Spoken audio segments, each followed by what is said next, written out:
Hello and welcome. I'd like to call the meeting of the Silicon Valley Clean Energy Authority to order. It's Wednesday, May 9th. Before we get started, I'd like to start with a roll call, please. Yes. Chair Corrigan? Here. Vice Chair Abikoga? Here. Director Grilly? Here. Director Tate? Here. Director Smith? Here. Director Miller? Here. Director Sinks? Here. Director Rennie? Here. Director Bruins? Here. Director Craig? Here. And joining us by teleconference is Director Gibbons. Are you present?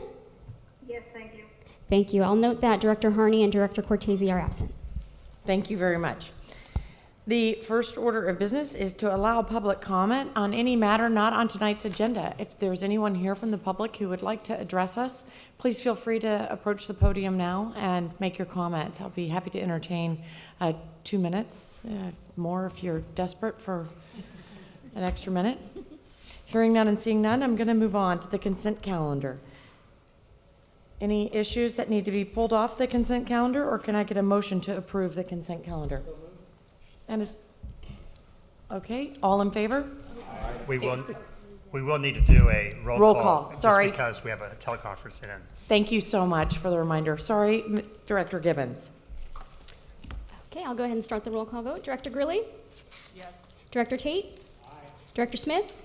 Aye. Director Miller? Aye. Director Sinks? Aye. Director Rennie? Aye. Chair Corrigan? Yes. Vice Chair Abikoga? Director Bruins? Aye. Director Craig? Aye. And Director Gibbons? Aye.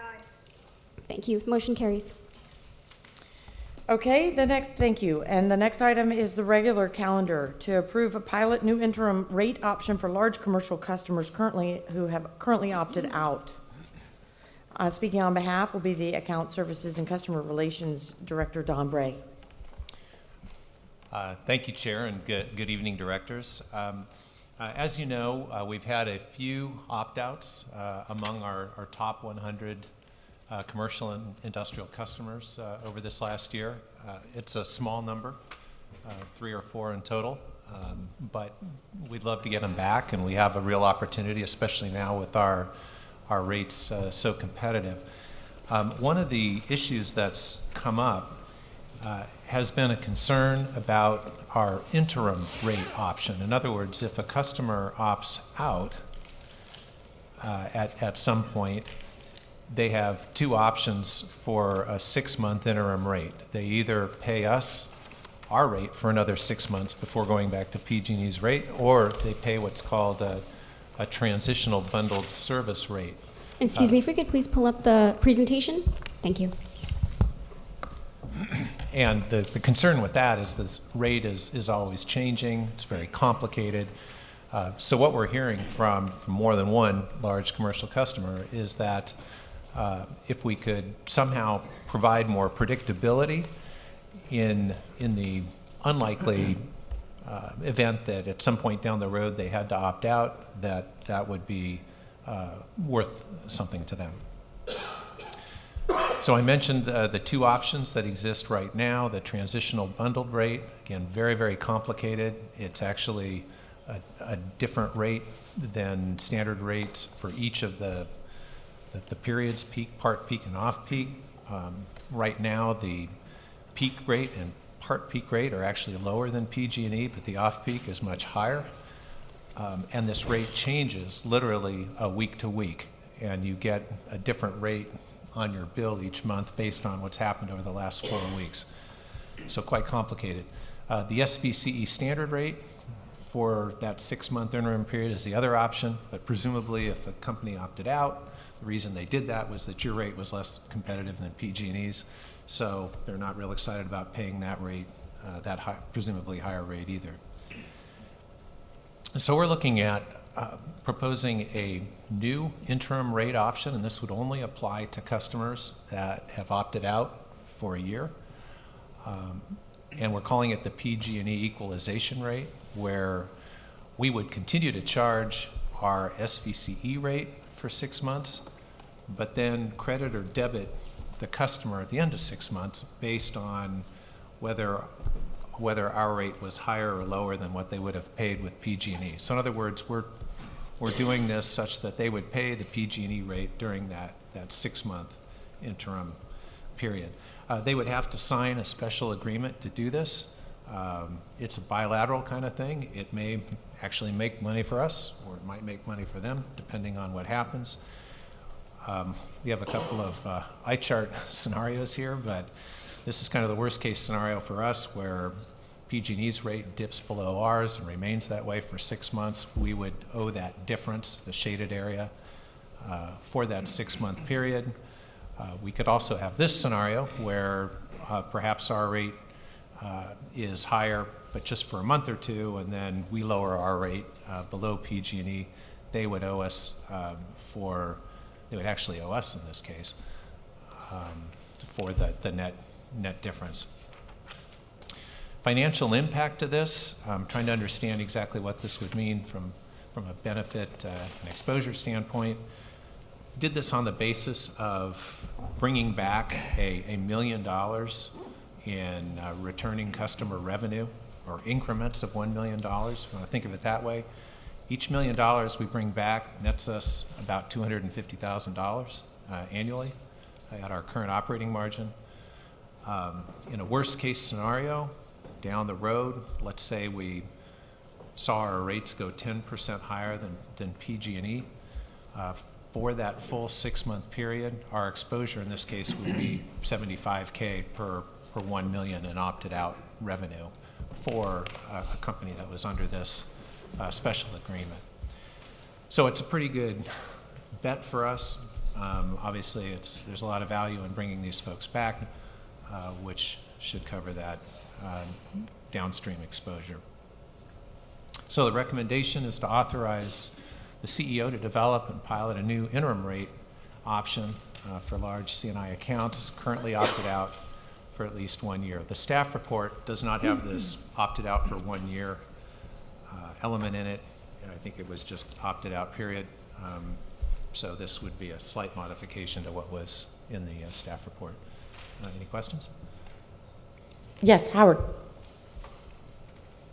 I know all of our customers love us, but what's the potential of a customer using this to game the system, sort of an arbitrage against us? They sign up with us, they go with us for like a month, and then PG&E reduces their rates before we reduce ours. So they immediately opt back out, so we have to make up the difference. Well, they would have to have signed this agreement, so they would have had to have been opted out for a year already. This isn't something that just anybody can do. Right. So they'd have to be one of the very few companies that are in this opted out position to begin with. If they did join us and then opt out, first of all, they'd be missing the opportunity to save 6% on Gen right now. Right. Right? And then secondly, they'd have to wait for a year to come back to us at a minimum. No, but like, let's say they knew PG&E was going to lower their rate next month, right? So we're 6% lower. So they take our 6% for the month, then PG&E lowers their rate, so then they opt out. Well, we would probably lower our rates in response a month later, and then we'd be in this scenario here. So there isn't a real opportunity to game this, I don't think. Yeah, maybe they could game us for a couple months, but that's like, They'd be net losers at the end of 6 months. yeah, they would lowered our still rates. lose. Yeah. There's certainly mechanisms to prevent going back and forth and back and forth and back Yeah, and the forth. year thing seems super great. It wasn't, like you noted, wasn't there. And that was my only question. It doesn't sound like it's gameable to like a real long-term advantage. They might be able to make a month of money off of us somehow, but it's not a systemic loophole. Thank you. Director Gibbons, I'd like to check in with you before I come around the rest of the dais for questions. Do you have any questions? No, I'm fine with the discussion, thank you. Thank you. Okay, Rod, and then Burton and Nancy. I think to Howard's point, this is a rate adjustment, or a rate plan or something. Is there any reason why when we consider when we consider our next rate adjustment, I'm assuming this policy could also be part of that discussion via making sure that Howard's concerns are met. Is that fair? Yes, again, this will only apply to customers that have signed up for it It's a pilot program. We're only going to run it through the end of this year. Oh, I see. So, okay. Yeah. So we might decide we wanted to continue it, but then Right. again, it just may not be terribly relevant.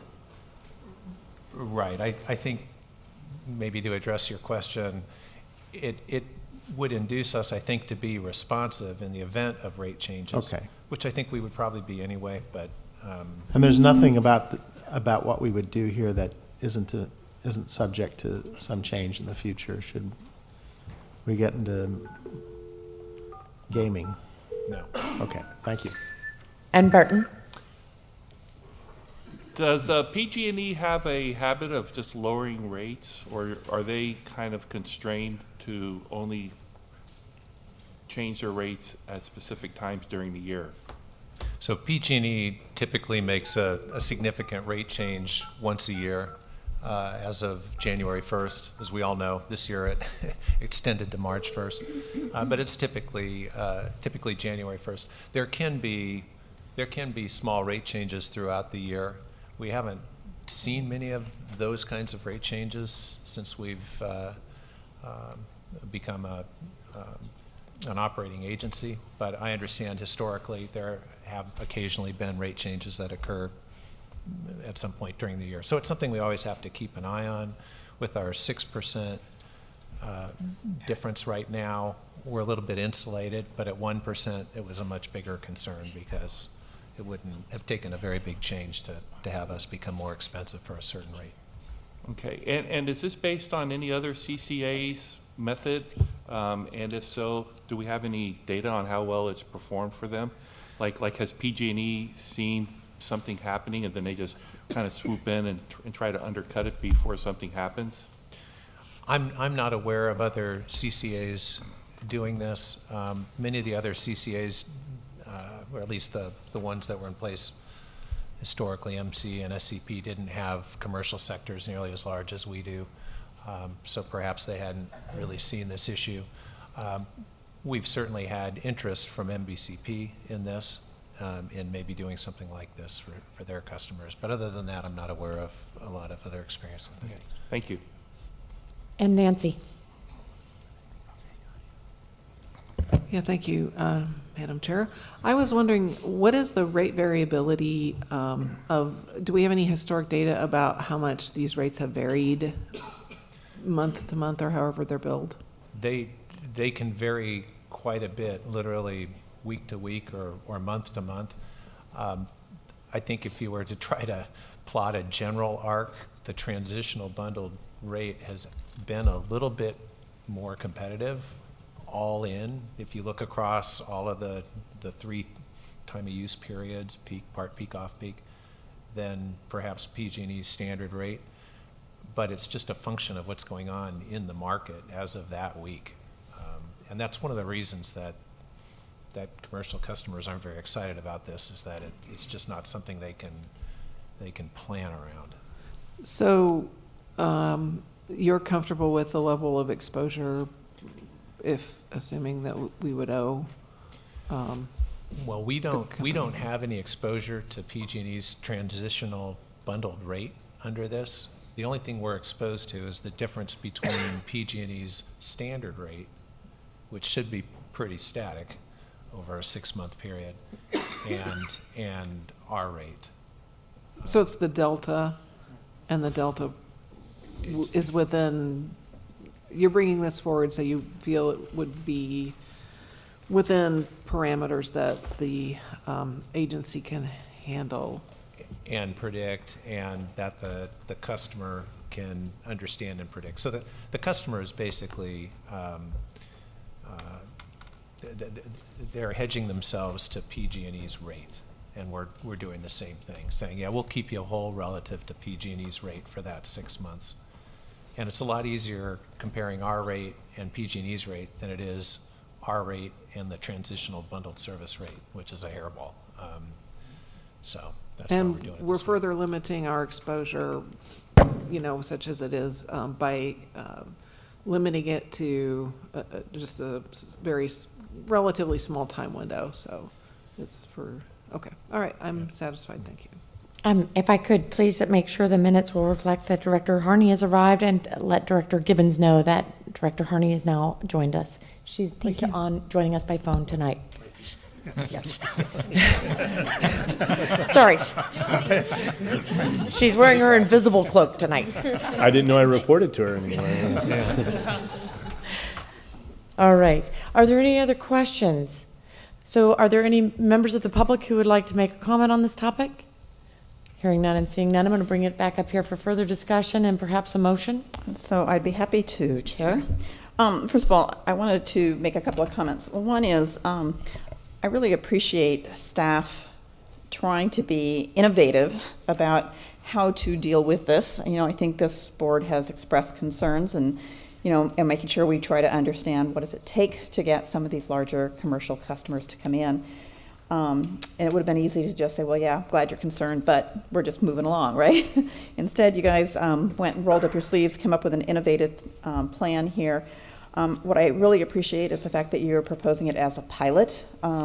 So even though we heard some comments up here in terms of some concerns on exposures and all, I think by doing it as a pilot, it gives us an opportunity to enter into an agreement with any customer who might be interested in doing this as a pilot. It doesn't commit us any longer than it needs to, and I'm sure and I'm confident that staff will structure this agreement in a way to minimize our exposure as well.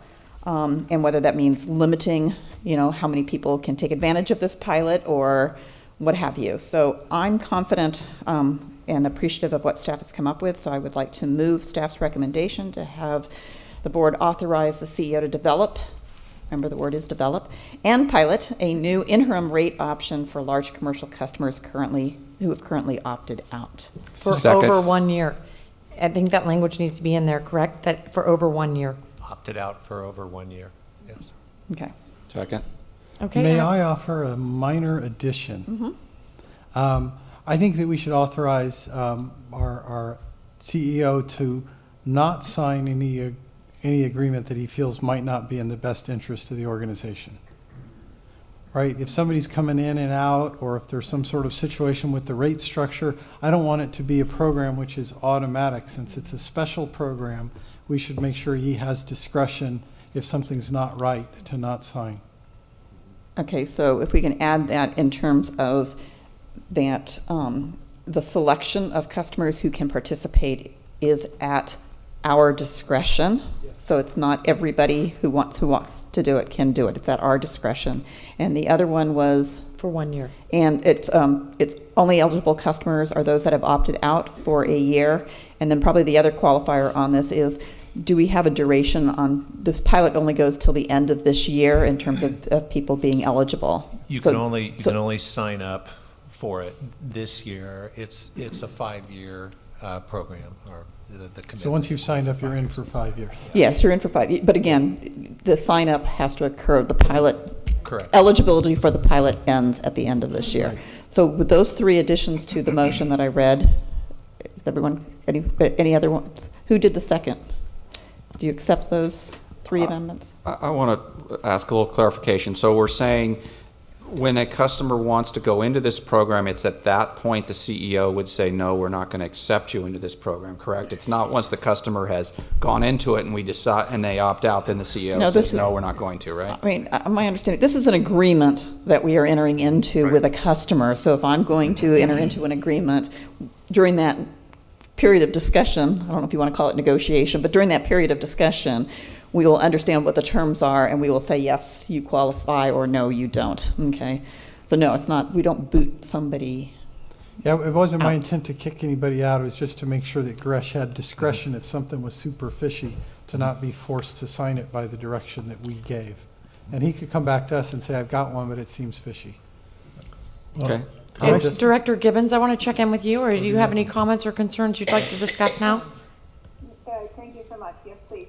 I just want to clarify, the pilot program is through December of 2018, not a year. It's through the end of December 2018. Am I understanding the motion correctly? Yes, that's what's been laid out here. The assumption was, and what should be in the staff report, is that this program would be in effect for customers, for eligible customers to sign up for it, discretion of the CEO, between now and the end of the year. So Liz, it is the ability to sign up for this program or to enter into an agreement. I don't want to say sign up. The window for them to enter into an agreement with Silicon Valley Clean Energy expires on December 31st, 2018. Okay, so if you come to January 1, the program is not open to you. So the program closes December 31st. Thank you, I got that. I guess I confused with the addition to the motion about 1 year. No, the 1 year was that one of the eligibility requirements is that the customer has had to have opted out for 1 year. Okay, thank you for that. I think Director Sinks has another comment. Well, I have a little bit of a concern about this. If it sounds like we're being too dithering or, companies may not receive equal treatment, I'm just wondering if staff has any thoughts on, you're the ones in touch with these companies who are potential customers. Are we sounding perhaps biased or discriminatory if we add these things to the motion? I think the additions sound good. Okay. Yeah, and I think it's. I mean, we pretty want to tightly be known as a fair dealer. Right. I think it's pretty tightly constructed as it is, Okay. but were there some extenuating circumstances, yeah, this should be at our discretion ultimately. If we feel comfortable offering it, then we should feel comfortable signing it. If someone came in with crazy circumstances and said, oh, hey, we know somebody else who has this deal, we want it, it could be at our discretion, I think. If I may just add, I think the changes that have been proposed actually make the recommendation better. Thank you. That was my only concern about it. I'll support it. Any further discussion? I'd like to call for the vote, please. Okay, Director Grilly? Yes. Director Tate? Aye. Director Smith? Aye. Director Miller? Aye. Director Sinks? Aye? Director Rennie? Aye. Chair Corrigan? Yes, aye. Vice Chair Abikoga? Aye. Director Harney? Aye. Director Bruins? Aye. Director Craig? Aye. And Director Gibbons? Aye. Thank you. The motion carries unanimously with all present. Thank you. Item number 3, approve allocation of fiscal year 17-18 program funding for Bay Area Quality Management District Climate Protection Grant Opportunity. Speaking on behalf of this will be Account Representative John Supp. Hello and welcome. Hello. While John's getting set, sorry to butt in here, but John has been promoted to Account Services Manager, and so congratulate him on that. And then next CEO report, I'll give you some more background. Thank you. Thank you very much. That was a most exciting and unexpected introduction. So, once again, it's my pleasure to address the board. It's been a few months, but I'm very excited to discuss this opportunity. Starting about 3 months ago, the working group for all the member cities, known affectionately as the MOG, the Member Agency Working Group, brought to our attention a grant opportunity with the Bay Area Air Quality Management District. The grant opportunity was for about $500,000, and it must be focused on existing buildings, and it must align with Air District goals. Things like energy efficiency, reducing carbon, reducing noxious gases, and so on. So in discussing this with the member agencies, they were quite positive about applying for a grant, and they were even more enthusiastic about utilizing that grant to address one of the more challenging aspects of decarbonization, which would be working in the residential marketplace on getting people to switch fuels from natural gas water heaters to electric heat pump water heaters. This is a great carbon savings opportunity, but it's very challenging to wean people off of natural gas for many, many reasons. So the MOG looked at this opportunity as one where we could look at SVCE funds and leverage in grant funds to make an effort to see if we can make some progress here. So what the MOG put together with our assistance was to create an initiative where a customer could get an electric heat pump water heater, plus the electrical installation work, plus a 200 amp service panel upgrade, and get all of that accomplished for the same cost as a natural gas water heater replacement.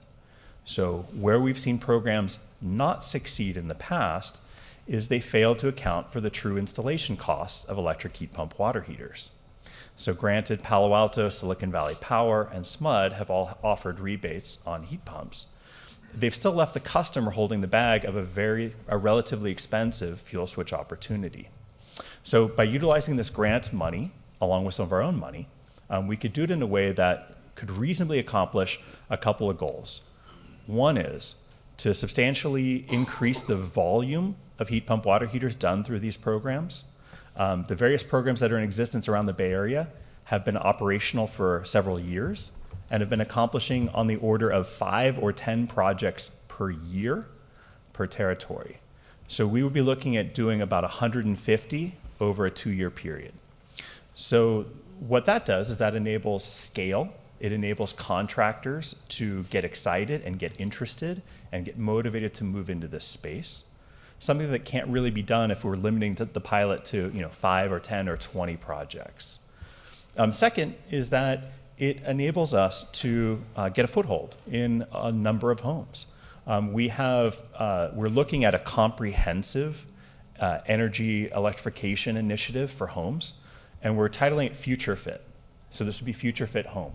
And Future Fit Home would be inclusive of an electric heat pump water heater, a 200 amp service panel, and then later, outside of this grant opportunity, we would be looking at how to convert those homes to include electric vehicle charging, storage, induction cooking, heat pump furnaces, and so on.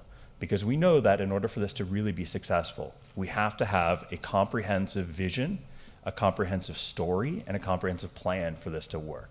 This is not really about heat pumps. This grant is about heat pumps, but our involvement is really bigger and broader than that. And of course, with input from the CPAG, input from the MOG, and of course the roadmap, we're working in September, we will be able to more fully flesh out that overall vision. But this grant was time limited. The application is due on May 11th. So again, in working with the member agencies, we came up with this particular proposal. So what we're asking here from the board is we recognize that this grant it's a potential. We don't know if we're going to get it, but what we do know is that if we demonstrate committed funding, then that makes the grant application that much more enticing. So we're asking for essentially a contingent approval. If we receive money from Bay Area Air Quality Management District, we ask that you pre-approve the ability for us to match that fund request. It's up to $500,000, so we'd be looking for a contingent approval for $500,000. And this money that we're asking for is already available in our 2017-2018 program budget. So this is not new money. This is money that we've already set aside, but we have not yet allocated. We're simply asking to allocate it this way. And finally, the program design itself is not done, right? We're not trying to shortcut a program design process. We have a great concept, we have a grant opportunity, and so we are looking to get that support from the board to maximize our opportunity of winning the grant. Subject to winning the grant, we would then do a full program design that would be inclusive of all the normal things we would have to go through for program design. So I just want to make sure this is not about the program itself. This is about how do we maximize our ability to leverage funding from external sources to help make our money go further and accomplish more. I think one last piece of this that is also, I think, very exciting is by being able to leverage money from outside sources, it allows us to go beyond things that we would normally want to do with our own ratepayer funds. When we have our own ratepayer funds only, we tend to get pressure to maximize carbon savings, possibly at the expense of longer-term vision. But by being able to leverage in external money, it gives us a little bit more freedom to say, maybe there's longer-term things we should be investing in. Data acquisition, more information about potential customers. Maybe there's infrastructure work. Maybe there's supply chain problems, right? By being able to leverage in money, we actually have the ability to sort of test out and pilot some additional areas like that. And I think finally, the part about working in this space that I think is excellent for Silicon Valley Clean Energy is that this is about an infrastructure work. This is about contractors, both plumbing and electrical, because this technology requires both. So it's going to be an infrastructural investment happening right here in our territory. So I think it also serves as a great story and a great way for us to launch into the arena of programs should this grant get awarded. So in conclusion, again, we're looking for that pre-approval of program funds contingent upon receipt of money from BACMID. Any questions? Anybody have questions for the Account Services Manager sub? I'm just wondering, Margaret, if you know anybody at the Air District.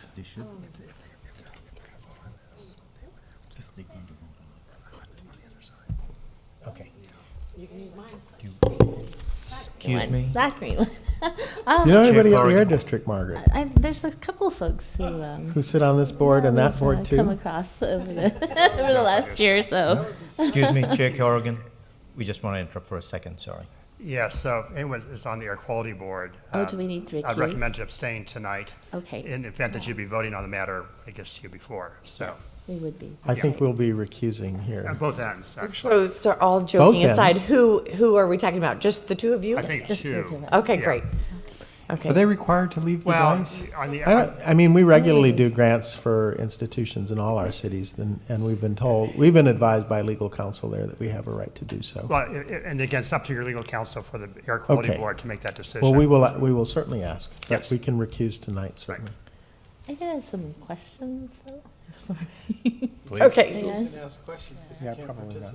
Oh, can I not ask questions? No. either? Okay. I all think right. maybe hopefully my someone practice else would will be to ask the just walk out in the question. hallway, right? I think we're all on the same No, page here. you don't have to, this is not a Political Reform Act issue, it's a Oh. Government Code Section 1090 problem, so you just have to not participate at all and not vote. But you So don't have to- you no don't more have to step out of the room. questions, Your Honor. Yeah. Okay, thank you. I think I get it. I just can't call on these two or allow them to Precisely. participate. Right. Thank you. So are there any other questions? Can I make a comment? Yes. How about him, then you, if that's all right? Okay, I'm a him, you're a you, okay. I'm sorry. I'm vacillating between first names and director, all these names. I'm very sorry. You're definitely not a him, so I think I'm first. So you have sort of got down. So mine is a little bit on a tangent. The Future Fit is the first time I saw that. I would recommend thinking about adding a box that said load shift on it to finish the picture. Because you're adding all of those things but when you either load shift with a battery, for this future home with all of these things, or you load shift with appliances that you can set for when they do their thing, so it fits within our whole duck curve constraint thing. But I am supportive of the grant idea too. Excellent, thank you. Okay, Director Smith. Director Smith, please. Yes, thank you. Firstly, I applaud the MOG and staff for pulling this together, and I know that our staff is excited about the prospect of more programs and spending program monies to further the conservation of, the elimination of greenhouse gases. So congratulations on that. And I am very happy to pre-approve these funds. I wonder if we will need to come back later and accept them, so we'll have to vote on this twice, assuming that we get the funds. Is that correct? Yes, that is correct. So the expected grant award would happen in July. During that time, we would then have to do multiple things. One would be to actually look at the contract that they're putting in front of us, and the contract itself would have to be approved. And secondly would be designing the actual program itself and making sure the program itself both aligns with our needs and the Air District's needs. So there will be two sort of sets of approvals that would happen around that. I would agree with that. Two additional sets of, Yes. okay. I mean, again, perhaps I'm speaking out of order in terms of how programs will actually be approved, but at some point, the actual design will need to be approved either by staff or the board or both. Okay, well, this is exciting, an exciting prospect. I'm glad to see this sort of thing coming forward. And I probably had another question that flew my mind, so I will cede the floor to somebody who has things on their mind. Unless anybody, Director Grilly. When you talked about approval of the programs, does that mean if the grant is approved and once the program is developed, you'd have to go back to Baymac and have it approved again? Oh, great question. The approvals would all be happening here with SVCE staff and this board. So no, once we have agreement, once the grant is awarded, and assuming the contract around the grant meets our respective goals, the program itself will be a separate approval just with the SVCE board and with ourselves. And then could you clarify, you said there'd be up to an additional 500,000 over the course of 2 years. Is that after this $1 million? So the request is for 500,000. Okay. So the 500,000 from the Air District would be usable over a 2-year period. So there will only be $500,000 available from the Air District, and it is only eligible for a total of 2 years. The request for the other 500,000 would be utilizing our own program dollars. Oh, all right, okay. And that would make the 1 million. Thank you. Anybody else on this side? And then back to you, Dr. Smith. Thank you, Jeannie Bruin. Do you remember your other question? Well, you want to? Oh, please, then go ahead. Sorry, I am so out of No, it's whack okay. here. Nancy, go ahead. Yeah, my question is just, so by pre-approving, by approving the pre-approval, can you speak to whether you feel that that would strengthen our application? So the answer is absolutely it will, and that information comes directly from the Air District. In the scoring criteria, it is noted that committed funds are weighted more heavily than non-committed funds or other sets of matching funds. The exact weight of that is not known. Oh, certainly not known by us. Okay, well, Director Bruins, and then we'll get to you, Director Gibbons, if you're listening. Okay, so really the action before us is having the board support our application by saying that we are willing to commit up to the same amount of money, right? Yes. Okay, so now, first question in terms of looking at what you're asking, I'm assuming it's a is the Air District the one requiring a 1-for-1 match, or is that something staff is recommending we do a 1-for-1 match? Yeah, so staff is recommending a 1-for-1 match. We are certainly, again, assuming that it meets our goals and meets all the approvals necessary by SVCE staff and board, we could go above the $500,000 of SVCE money. The reason why we would want to match some or more than that $500,000 is there are simply fixed costs associated with getting a program launched at all. So I'm not questioning Great. I'm just wanting to understand where that requirement is. So my second question will hopefully make you believe what I just said. So again, I don't know when they do grants, whether it's all or nothing. So if we're asking for 500K, is it we either get 500K or we get zero, or whether they come back and say, okay, you're going to get 250K instead? Because I know there's a lot of grants that are done that way, right? So my question to you is, if they do not approve the full grant request and they're going to do a smaller grant request, is staff thinking that we would still want, because right now it says up to 500 and it says up to 500. So are you looking at saying, even if they don't give us the full 500, we would still want to put in 500 in this program? So let's say they said 250.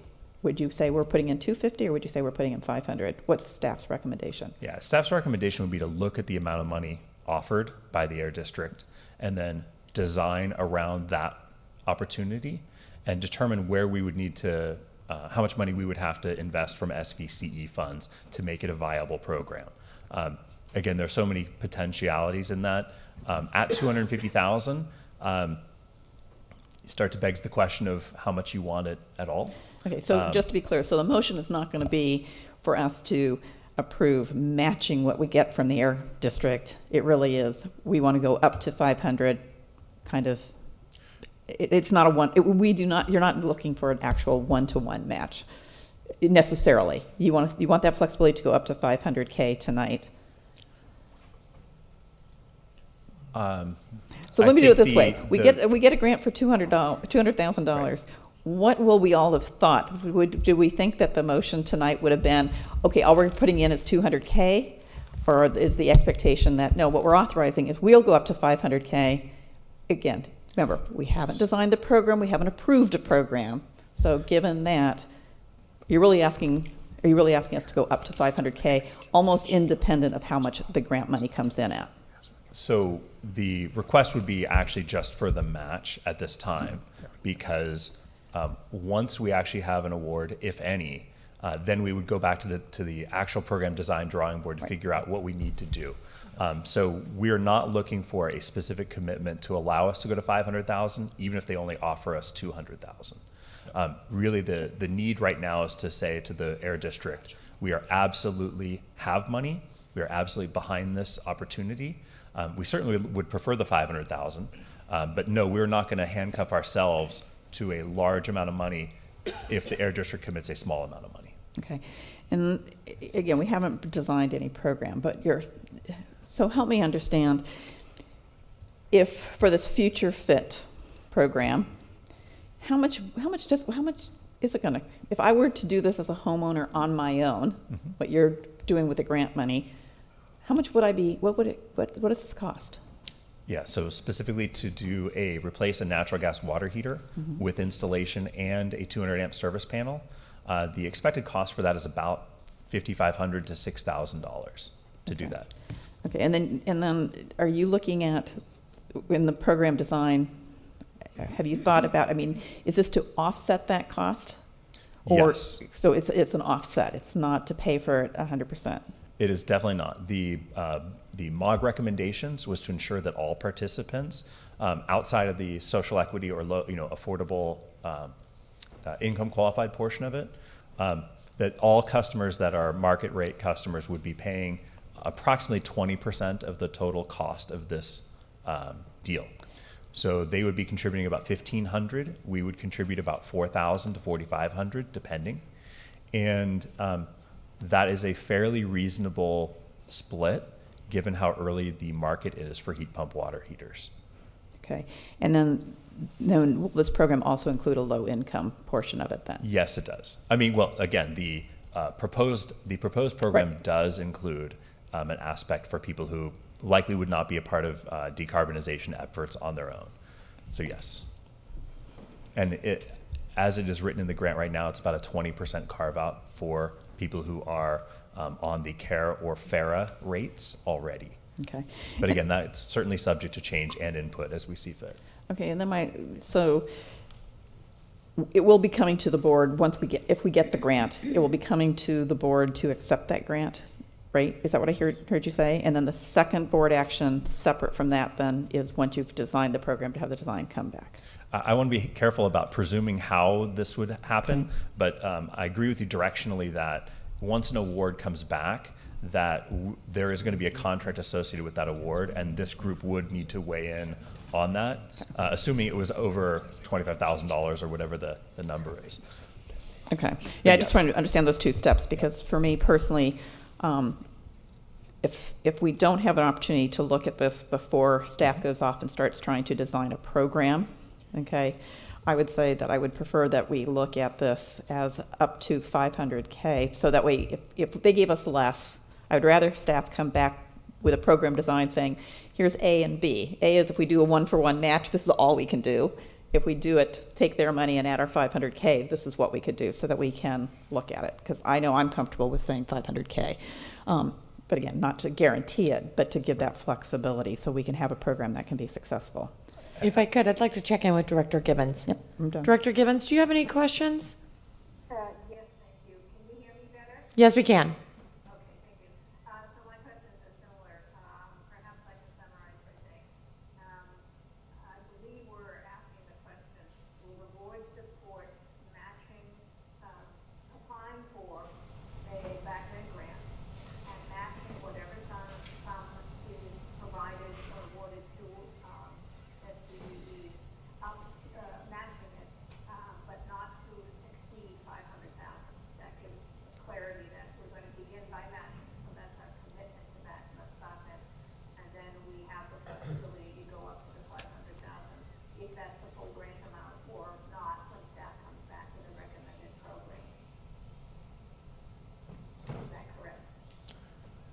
Yes, that is correct.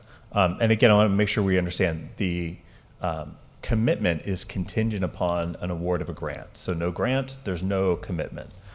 If there is a grant, even up to the 500,000, we still all reserve the right to reject that grant opportunity if it doesn't meet our needs.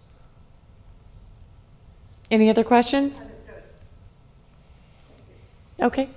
I do have a member of the public who'd like to speak if there's no other questions. And then we'll bring it back up here for discussion and hopefully a motion to move forward. James Talia, welcome. Nice to see you. Thank you. James Talia, resident of Sunnyvale, chair of Carbon Free Silicon Valley.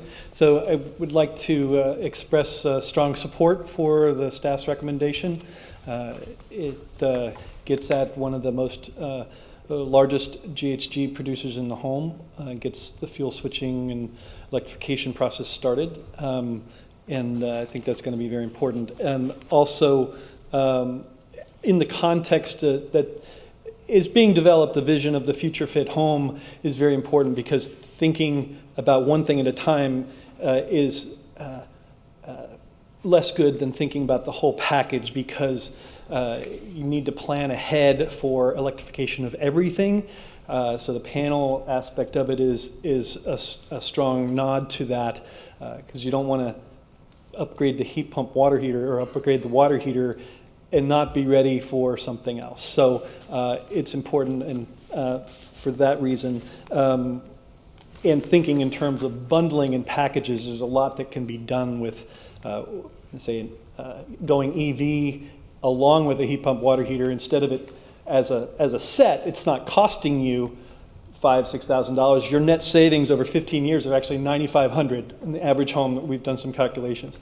So if you think in terms of packages, which this future fit home really starts to think about, you're not talking about costs where you've got to throw a lot of incentive dollars at it. You can take the savings that customers have from going EV or even going solar, using those savings to apply to the electrification of the other units in the home. So that future fit home is a very important aspect of the context of how you want to go about these programs. So it saves a lot of, your money will go further. Thank you. Actually, I believe one of the directors has a question for you, if you would entertain a question. Yeah. Thank you, Mr. Talia. The first thing that occurred to me, and I made the comment about the load shifting, and part of that was because you're talking about a 200 amp panel, and I'm starting to wonder if we're really putting all this electric on it, whether a 200 amp panel is enough. That's really the question. You know, I mentioned, okay, if we get smart appliances and they talk to each other and they don't turn on at the same time, maybe we're okay. But again, I didn't see that in this future fit vision. So my first thought was, gee, if we're starting to add, because I added my electric car charger, and then I thought about the air conditioner. If those two start going at the same time, then how much more can I add? And 200 amps starts to maybe be a worry. Yeah. That's true, and so there's a project that Carbon Free Silicon Valley has been doing in conjunction with 350 Silicon Valley called Be Ready, Beneficial Electrification Readiness, to try to start to look at some of these things. That's where the number came of trying to bundle. But so one of the concepts we've been discussing is you either go big or go smart with panel upgrades.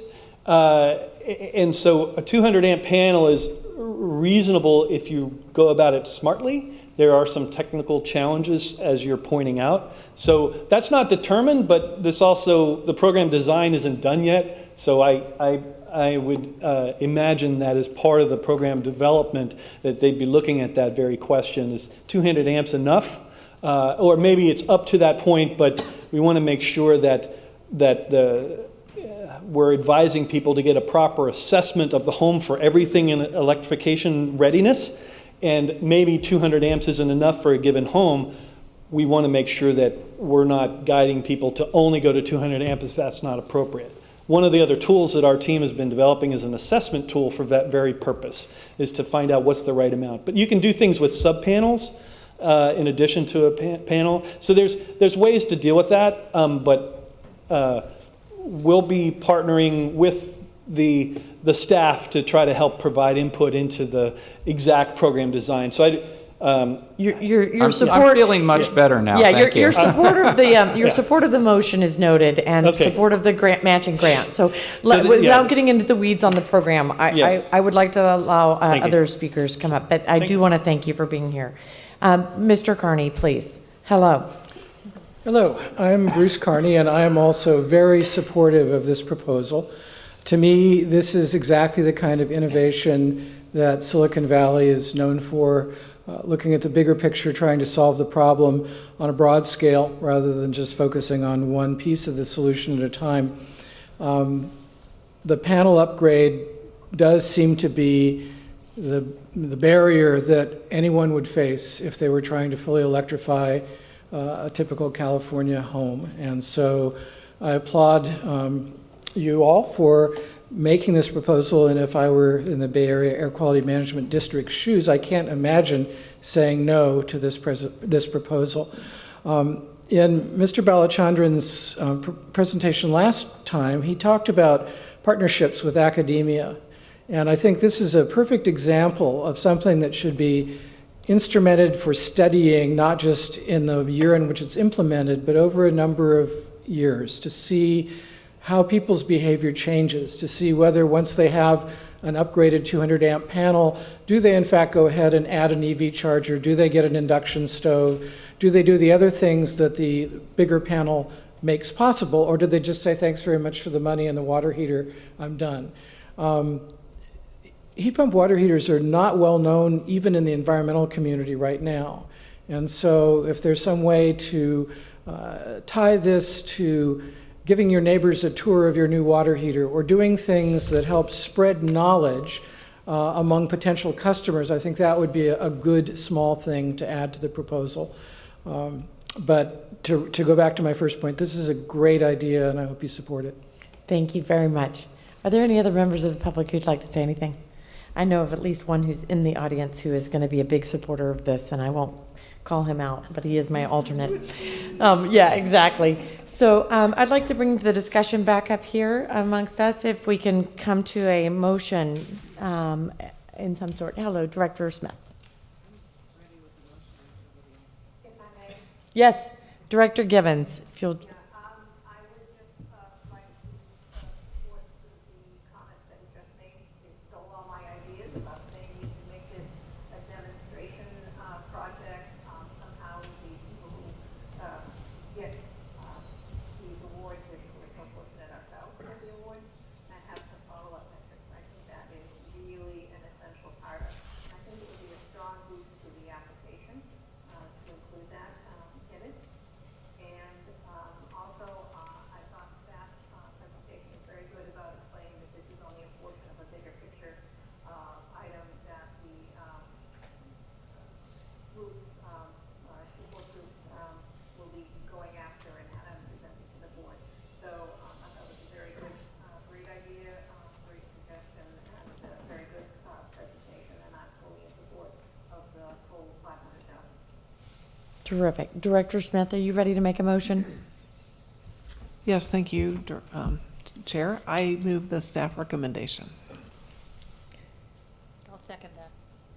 A second. So if I could call for a vote with all members, including Director Gibbons, excluding Director Sinks and Director Abikoga. Excuse me. You know what I mean, Margaret.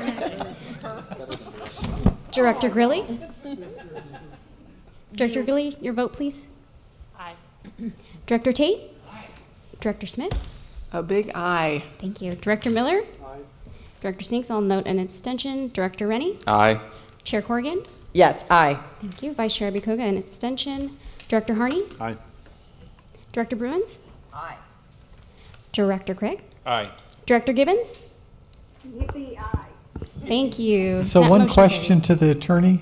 They wouldn't be noted as abstentions, they would be noted as recusals, right? Well, it could still be noted as an abstention, and we note in the record the reason why they've abstained, because they're board members of the Air Quality Board. Okay, we're going to move on to item number 4, the fiscal year 18-19 budget priorities, including assumptions and the timeline. The presentation will be made by Don Eckert. Thank you for being here. Thank you. We good?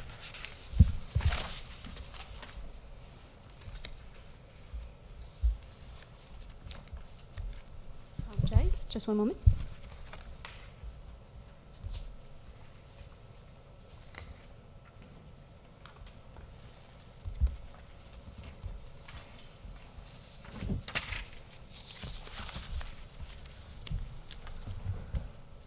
Okay, thank you, Madam Chair, and good evening, fellow directors. I'm between you and a very cool e-bike presentation, so I'm going to be as quick as possible. But we do need to talk about budget priorities, or what I call funding priorities, as we prepare for the fiscal year 2018-19 budget.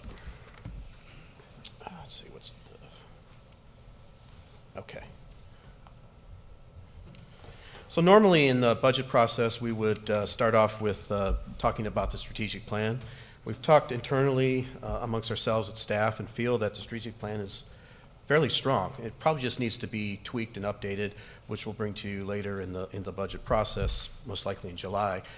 So really want to just talk about budget priorities. And I do, this is from staff's perspective, but I do want to encourage input from the general public as well as the board on priorities we have not covered here, and make sure that we do cover them as we assemble this budget. So we're not going to get into specific numbers tonight. This is just more of a high-level presentation. And just to kind of give you an overview of the roadmap, we have had some discussions at the Finance and Administrative Committee about the reserves policy. I think we'll get into more details of that in the June meeting. Then in July, we'll bring back to you an updated strategic plan and a first draft or proposed budget. We're dark in August, and then we will bring back to you a adopted budget for approval in September. So that's our roadmap.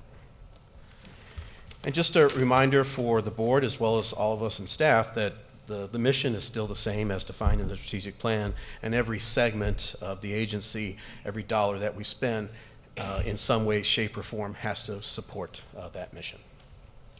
So let's look at each segment of the agency, and we'll start off with account services and outreach. So here we're looking at program marketing and delivery. So we're developing a programs department. Out of that will be ideas for programs, and Don's group is going to be pivotal in getting those programs out to the public. So that'll be certainly a high-level item that we need to fund. Marketing strategy development. So as we finally get to a normal state, we hope, and we'll roll out Milpitas in June, staff will kind of relook to see what is the marketing strategy that we want to fund. We want to develop a web portal for electrification and decarbonization resources and tools. We want to be specific in our community outreach, and then ongoing support of customer advisory functions, such as the CPAG that we have now, the MOG, and whatever other continued support of those groups or whatever else develops out of that. Then looking at power supply. 90 cents for every dollar that goes out the door is related to power supply. Good news is most of our positions for next fiscal year are hedged. For the positions that are not hedged, that would be filled with bucket 2 or PCC 2. For this budget, we're going to assume those are going to be filled with PCC 1. And that relates to approximately about $4 million in incremental cost. Now, we have some uncertainty with Assembly Bill 1110, but I highly doubt that we're going to have that certainty figured out by the time we put this budget together. So I think one of the assumptions you're going to see for power supply is to build in any open positions that were bucket 2 to be filled with bucket 1. Our resource adequacy is fully hedged for next fiscal year, so that's good. Also, next summer in the fall timeframe, we'll be bringing much more details back to this board, but we do want to look at distributed energy resources and pitching an RFO sometime next fall to look at projects that are in our community, in our territory. And then lastly, we're right now going through as you well know, the 3 power purchase agreements that were based on the RFO from last fall. Should those 3 agreements come to fruition, we're actually in a position right now where we would not need to go back to the market to be compliant with SB 350. We would have what we need. However, if those results come in like we hope they do with the power purchase agreements, it makes economic sense to do so. We'll go back out in the market and pitch those. So and we've also gotten a lot of interest besides Monterey from other CCAs that want to be part of that RFO, should we do one. So that's pending. For finance and administration, we've talked a lot about reserves. I'll just mention this. About a couple weeks ago at the Cal CCA Summit, we had a gentleman from Moody's that was on a panel that I was on, and he mentioned that by the end of this calendar year, there will be a rating release for one of the CCAs, and I'm pretty sure I know which one that is. And once that's released by Moody's, I think it will be easier for other CCAs to get a rating. I also think we'll have then a roadmap of what those reserve targets should be based on what the rating they get. So I think it will be a nice roadmap for us once that's released at the end of this year. Girish mentioned to you the organizational chart in phase 1 last month. We'll be back to you this summer with another look at the organizational chart. As we add positions, I think we want to look at some capital investment in our facilities, whether it's improvements in our current suite or expanding the suite to another part of the building. Those are options that we first want to bring to the Finance and Administration Committee later in May and build that into the budget if it makes sense. And then with rates, 99 cents for every dollar that comes into the agency is user fees. It's based on rates. As we saw when we built this year's budget and back in August, it's great that we're disrupting the generation and the model that we have, and we're all part of that in this room. The bad part about that, though, is it does bring volatility, and I think I think in the short term we're going to see volatility in rates. So we definitely want to build some sort of a contingency in there as we put together what our anticipated rates will be for next fiscal year. And then attract and retain employees. It's not only just attract employees based on the housing and transportation issues to Silicon Valley, but also retain the employees we do have. There's a lot of new CCAs that are popping up on the landscape. They're all looking for people that have CCA experience. Where are they going to go for that? They're going to go to operating CCA. So we definitely want to bring back to this board ideas that we have for benefits to retain our employees. Legislative and regulatory, I'm not going to go through these items. You're going to be briefed in the CEO report by Girish and Hillary on the Green Book and everything else that's hitting us on the regulatory front. But that certainly, whatever those issues land, we have to be in a position to be able to fund those. And then lastly, the newest department that we formed, which is decarbonization and grid innovations. We're going to start interviews tomorrow to hire start the process to hire the director. Obviously, we want to develop a roadmap for programs, then be able to launch them. Depending on what that roadmap looks like, we may want to change the funding formula we currently have for programs. Right now, it's currently 2% of operating revenues.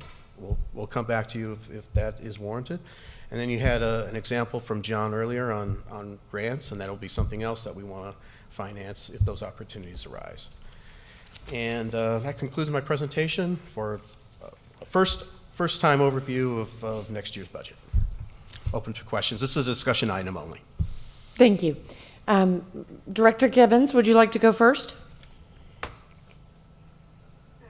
Thank you. Staff answered my question earlier in the week, so it's fine. Okay, great. Are there any other questions up here? Yes. Just a question, and I'm sorry, Dawn, for not having primed you with the question before. The facilities one just always struck me a little bit odd, because when we originally secured the space, it was like, oh, this space supports the growth plans and everything that we had.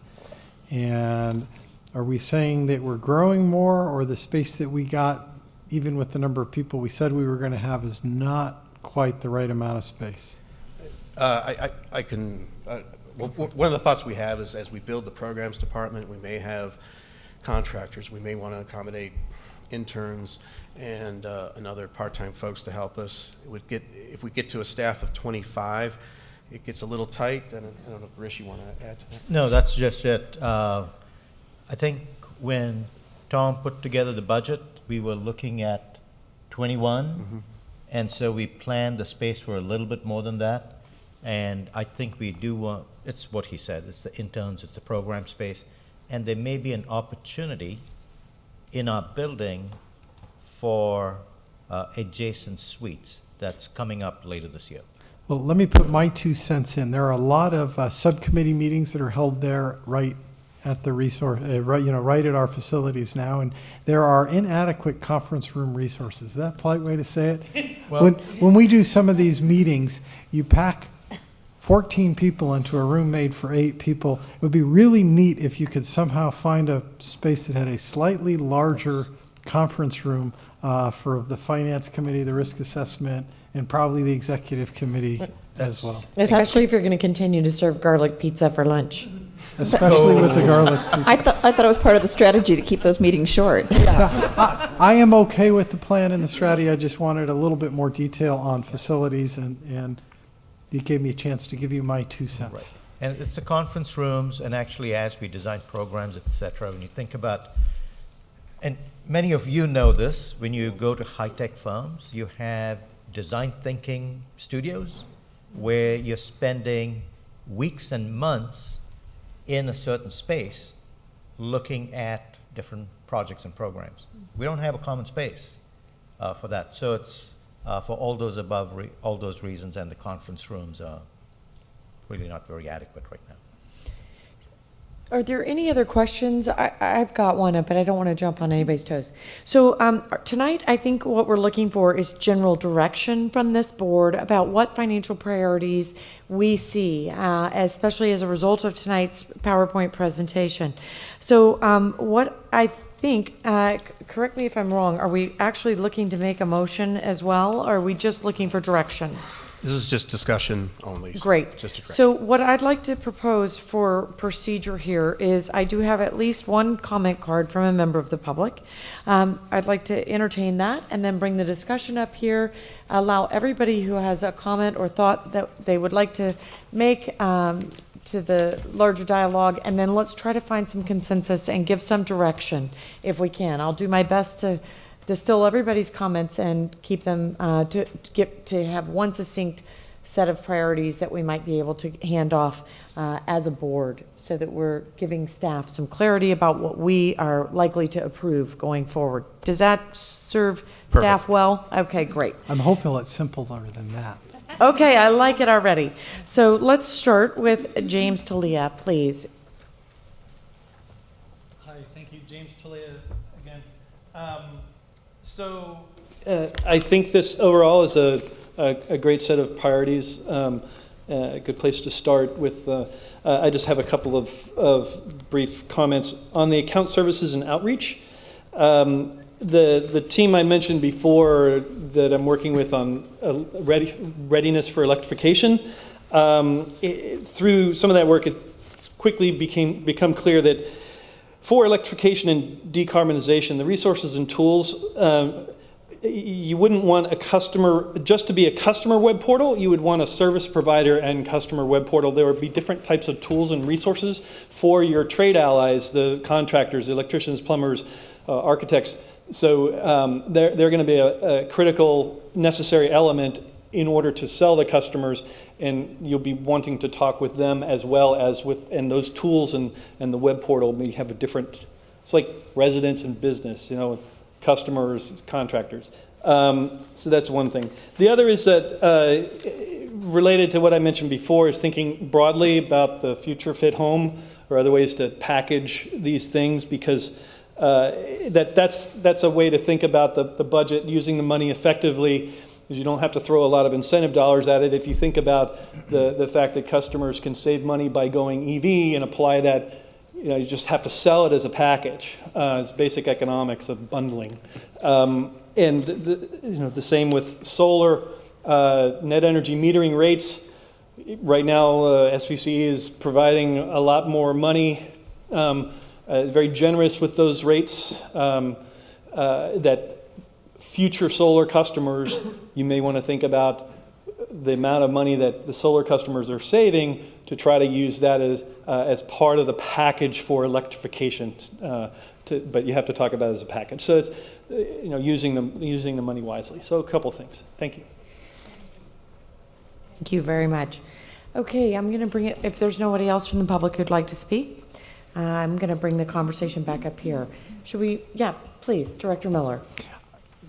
I don't think this is super complicated because I'm very comfortable with the priorities that have been laid forth. They match the strategic plan, And my only input was to make sure we got a little conference room if we're going to get a little more conference room if we got space. So my feedback would be I'm super comfortable with the plan, and I look forward to the budget process proceeding. Any other comments? I'd like to just add two thoughts. One, I do think that it's two of the biggest challenges we're going to see in the next year, possibly two, is definitely going to be staffing related. In my limited experience, I believe that retaining staff is far less expensive than continuing to replace staff. And as we know, I think you alluded to it, these are pretty small pools and they're going to continue to get fished out of by each other. So I want to make sure that we're doing what we can do to make it as agreeable as possible to stay with SVCE and dedicate your time and energy to this endeavor here and to live in this area. So those are high priorities for me, staffing in particular and preparing for our future growth, both hit a real target.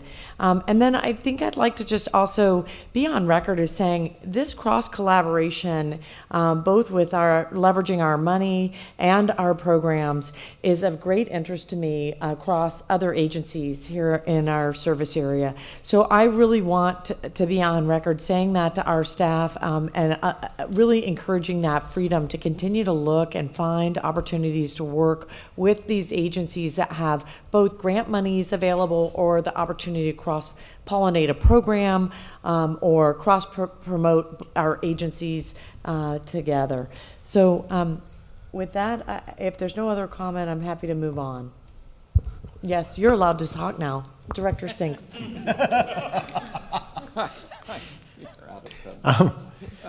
So I would just second your thought. I mean, to the extent that the employees of our organization like the benefits we've provided, which were a little unconventional at the time we set it up, I'm delighted. I would be happy supporting staff going and doing a comp study. So if, no matter, what benefits we might want to consider in total comp package, I think a fair way to look at what we're doing is to make sure we're being competitive and paying to market. We have a responsibility as a public agency to do that thoughtfully, but we know we're in a competitive, tight labor market all over, and periodically studying how our peers are compensating staff would be of great interest to me. And thank you for I don't want to fall behind. I don't want to, I don't think we can't afford to overpay excessively, right, as a public agency, but we want to be sure that we're competitive and we're retaining the best workforce that we can. And thank you for that comment, Director Sinks. We did recently commission Bryce Consulting to assist staff with a comp study. Oh, we look forward for all of our positions? For all positions. So we look Wonderful. forward to discussing those results later Thank this you. summer. Director Gibbons, before we move on, I'd like to check in with you. Do you have any comments? No, I thought it was a great way of moving the board to where we're going to be going over the next few months. Okay. Terrific. Thank you for your Thank you. report. I look forward to hearing what comes up in the budget. So the next item is a very exciting one, the Bike to the Future recap. Pamela Leonard is going to lead the discussion, but I understand some key things, our presentations are going to be made by two of our directors who were actually in attendance. We do absolutely want to thank the City of Gilroy for hosting this event. It was very successful with over 100 attendees to celebrate. I think it was 8 teams that competed. So I'd love to hear more. We'll start with you guys. Sorry, who am I starting with? So we'll start with Director Harney and Director Bruins. How about that? Sure. Sounds great. Thank you so much. Thank you for bringing the e-bike to the future to the Gilroy Gardens and to the community. It was really fantastic. There was a lot of involvement with our Bicycle and Pedestrian Committee, and they did a lot of community engagement trying to get people involved.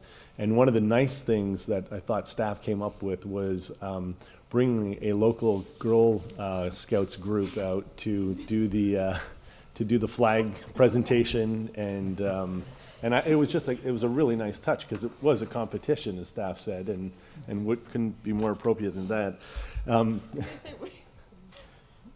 Are you going to share the incident with the flag and what, Yeah, what these? Now you have to tell us. So the stage was set, the tent was there. They had to walk up some stairs, and they were holding a tall flag. And as they got to the top of the stairs, it hit the tent structure, and the flag fell. And the young girl said, "Oh my God, we have to burn the flag now!" It was just a great kickoff. That's great. So they obviously know their. Anyhow, so it was a great kickoff. There was a lot of staff engagement there. The students that all showed up were very energetic, and they were very thankful for what Silicon Valley Clean Energy had done, particularly around getting sponsorship and making sure that there were a number of different judging points for the event. The gardens, if you don't know, is set against the backdrop of hills in the what we call the Solis Valley locally on Hecker Pass. And I promised the crowd that as they showed up in the morning that the clouds would burn and the sun would be out, and sure enough they were. So it was just a really beautiful set point. There was also a number of community organizations that came out, and I was really impressed with. So VTA was there. Unfortunately, the electric bus didn't make it. There was some issues with that we all understood. ELV Motors were there, along with a local electric bike retailer, and people got to try the bikes, and it was just a lot of fun. So thank you all those who organized it, and also for picking the Gilroy Gardens. It was just fantastic. Director Bruins? Yeah, I'll tell you, board members, you guys missed out on an absolutely fabulous event. For an inaugural event, it was phenomenal. A couple of things that I wanted to comment on is, first of all, for those that might not have been aware, we actually had 6 high schools that participated, with one high school, Saratoga High, manning 2 teams. Of these 7 teams, one of the things that was most impressive for me is 2 of them were totally manned by, or personed by, freshmen. And so I think with that comes the next generation of kids who are going to, those kids are, I can guarantee you, they're going to be there when we do this next year. They put so much of their heart and soul into this. The students were phenomenal. Staff did a great job organizing all these different events. And I think I'll talk about probably my favorite one had to be their presentations. High schoolers getting in front of a group of people, they do it in classroom, they do presentations, but this time they've got a microphone, they're sitting up there, they're standing up on this stage, they got their bikes and such. And I can tell you, it was wonderful. It's always the innocence of kids, because they just said, what was on their mind. So first of all, they were all excited, and they really got into this whole clean energy thing. But when they got into some of what they learned and some of their challenges, you had one team, I won't name schools, you had one team that got up there and says, it's basically, they ended by saying, it's a miracle that we're still talking to one another. Because they did experience, real life kind of situations where sometimes things don't go smoothly and there's a lot of stress and such. But they were glad they made their way through that part of the journey. You learned a lot about their creativity and ingenuity, because one team, the way they mounted their motor and such, the sprockets on the gears and the sprockets on the bike didn't exactly line up, and so they had to now figure out what to do with these kind of things that just didn't mesh properly. And so they got a soda can, and they cut the soda can, and they used the soda can to shim the parts, okay? So they were really into problem solving. They had to learn about budgeting money, budgeting time. So all in all, it was a real well-rounded educational program. So they're enthusiastic. Several of the kids wanted to make sure that we're doing this again next year. But it goes farther than that, because it's not just the student appreciation, it was also the parents. parents, in our society today, sometimes we're, like a lot of parents are really helicopter protecting. Some of these parents, they're willing to just let go and watch these kids. Other ones saying that they had to learn a lot because when their child was soldering and trying to build their battery, and all of a sudden there were sparks and flames, and saying, okay, it's okay, it's okay. But I think the parents learned a lot, but at the end, they were really, one, I think took a lot of pride in their kids, and two, they really were appreciative of how much their kids learned, and they thought it was really great to put all these skills together. The other thing is, I think the other thing that stood out is the mentors. These kids were not shy. I think they probably had Kelly's on speed dial, because it was like call 1-800-KELLY to get an assistant, and Kelly would then point them, and I'll always remember the name Connor. But these kids, they got help from their mentors. Mentors didn't do anything for them other than guide them. But these kids were so appreciative of the people that had stepped up to help them as well. So I'm really looking forward to this becoming an annual event. And for those of us up here, when you recall when this was brought before us, there were several of us, I will use the term us, who kind of had our doubts about some of this, our concern about, gosh, these are high school kids, there's not a lot of runway here. How do you reach out to these kids? And, are we even going to get anybody? And timing of year, it's test season, all of that. Well, you know what? They did it. I was shocked to see that we had 7 teams. I think one parent says, oh, it's too bad there's so few. And I'm going, boy, it exceeded my expectation. But, I think word of mouth is going to happen next year. And I'm really hoping that this board will, even though you guys did not get to have the experience that we had, will enthusiastically embrace doing this again next year. And I also want to stand up and give a major round of applause to Kelly and the entire staff, because it was a humongous effort. So thank you.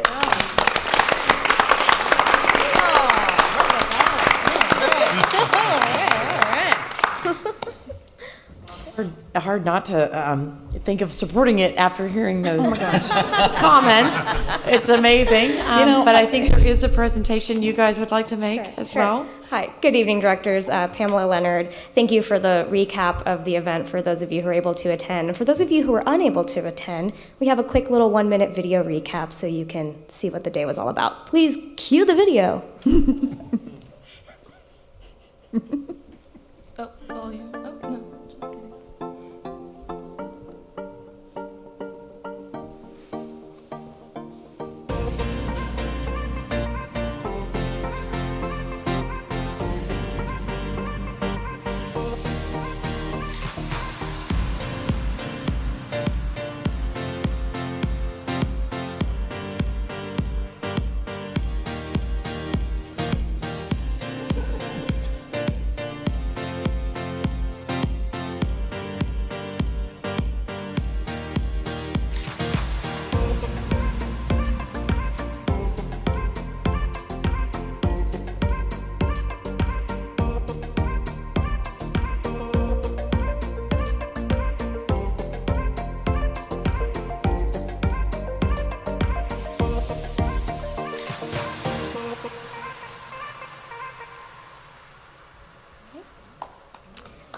Thank you.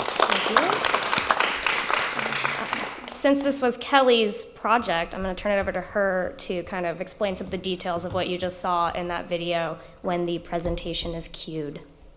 Thank you.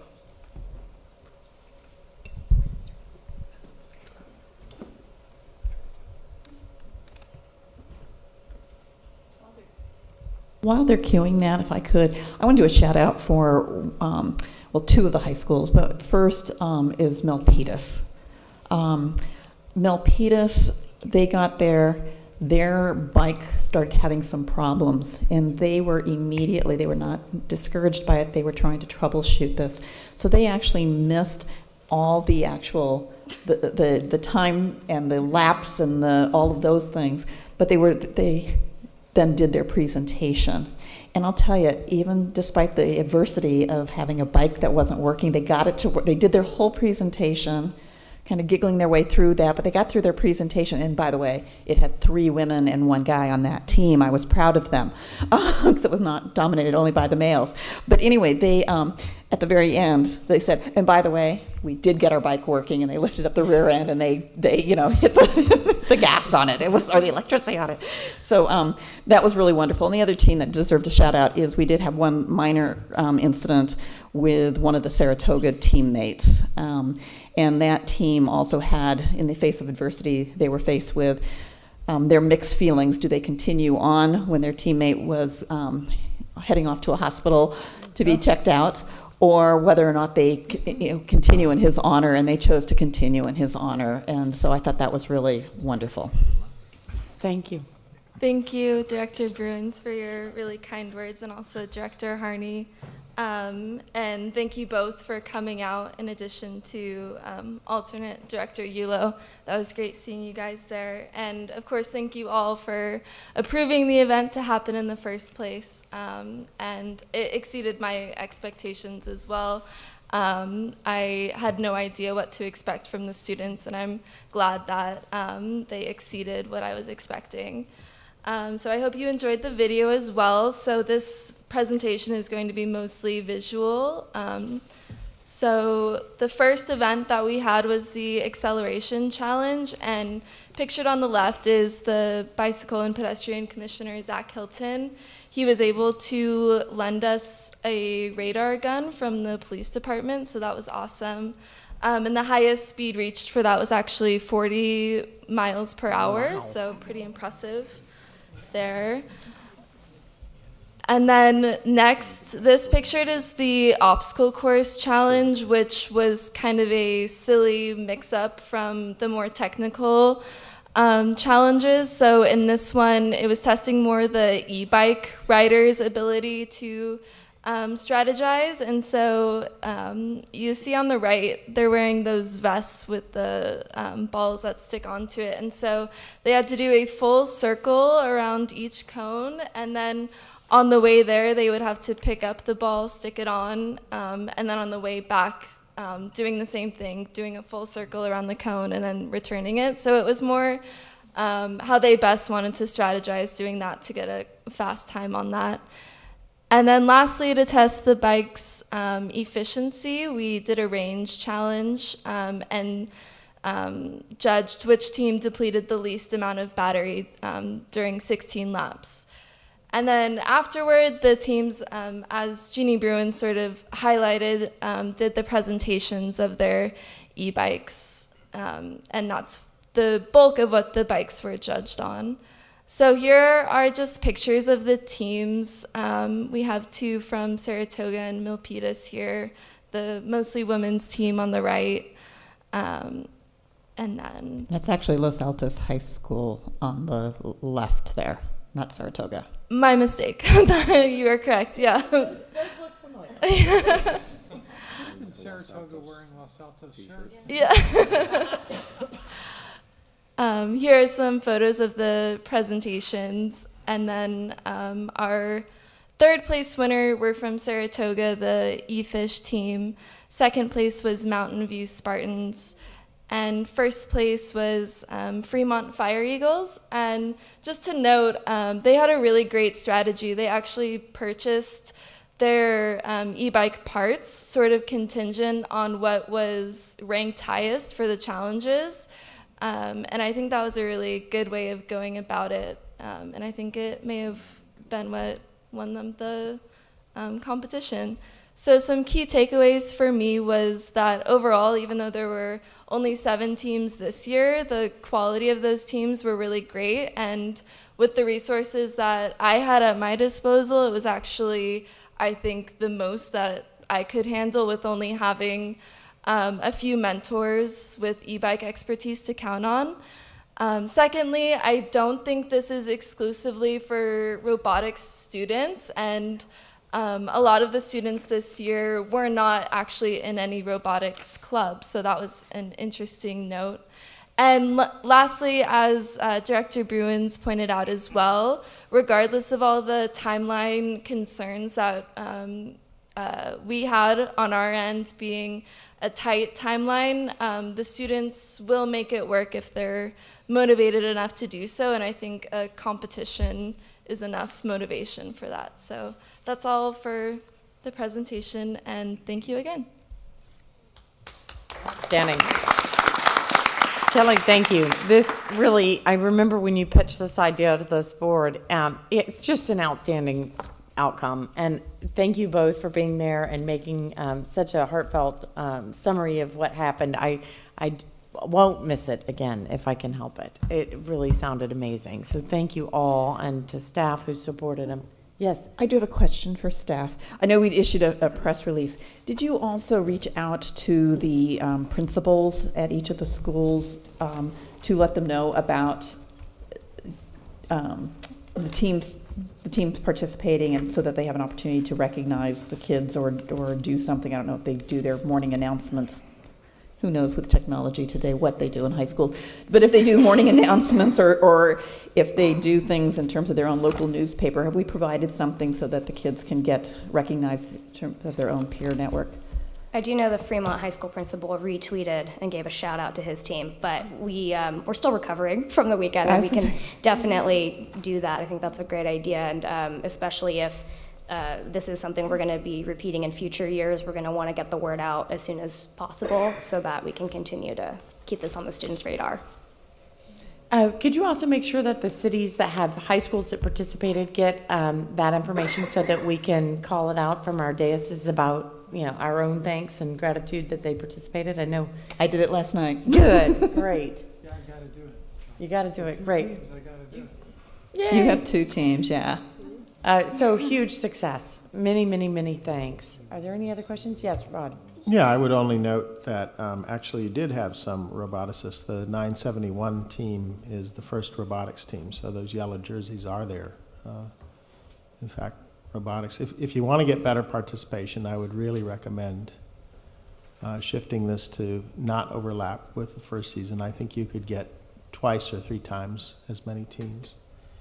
So I congratulate you for this first attempt. I would support doing this again. Our experience in robotics more generally is if you change up the problem every year, requiring a different solution, the incumbents don't have a chance to simply do exactly what they did again, right? So, in first, you still have a drivetrain every year, and you have a robot that weighs a max 120 pounds.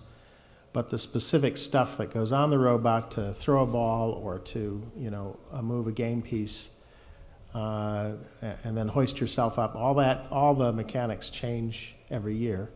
And so I think if you were to do this again, putting some twist into it so that they couldn't simply just, tweak what the existing design would be a great thing. So those are my suggestions, and thank you.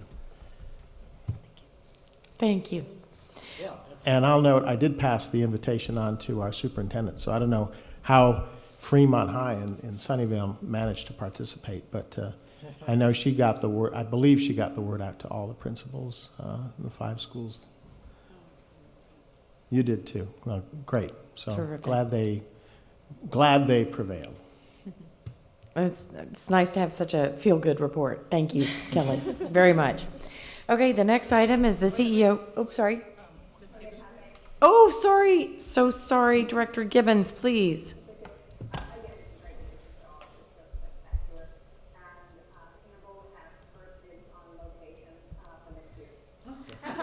And for those of you who could not hear that, Campbell is calling dibs. Okay, great. Next is the CEO report, item number 6. Hello, Girish, would you like to get us up to speed? I have a couple of things. We're going to start off with our anniversary video. It's a short video that Pamela's team put together, so let's just watch that.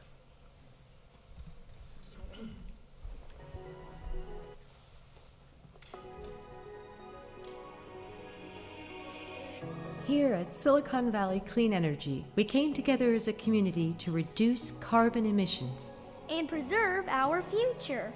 In our first year, we eliminated 1.2 billion pounds of carbon emissions saved customers $4 million, and became debt-free. For 2018, we've increased our energy rate savings to 6%, resulting in $20 million of on-bill savings for our customers.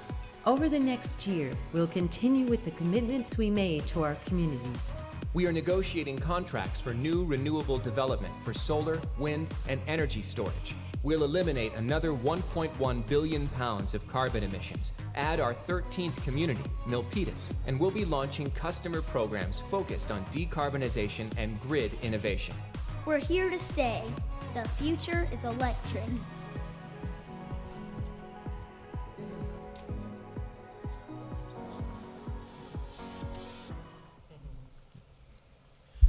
All right. So I do have a short report with very large attachments, very lengthy attachments. So anyway, the report itself, if you have questions in it, I'd be happy to answer those questions. But I did want to put up one slide related to the programs. And once I'm done with that, I'll call up Hillary to provide a brief update on legislative and regulatory affairs. So while this is coming up. So the slide that's coming up is to describe, it's to describe how the CPAG recommendations that are coming in June.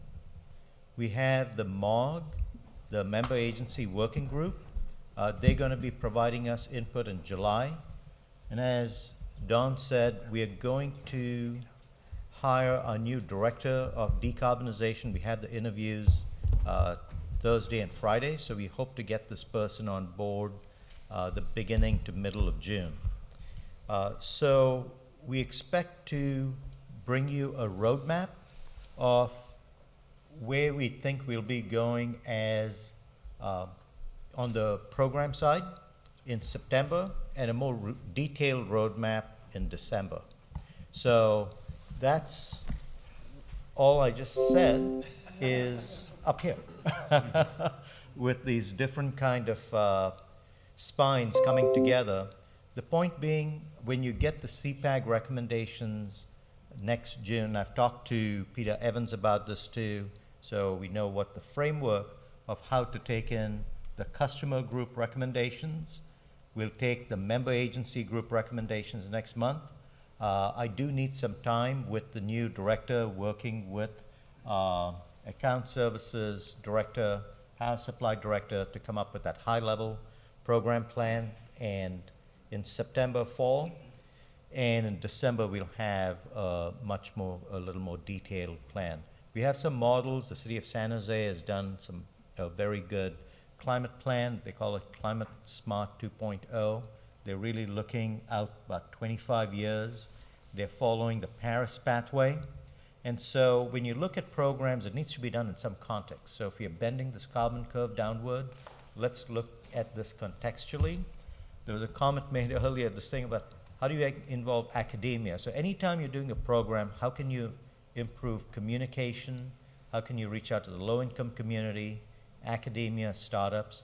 And then there's a lot of modeling that needs to go in to know this pathway we're going to be on.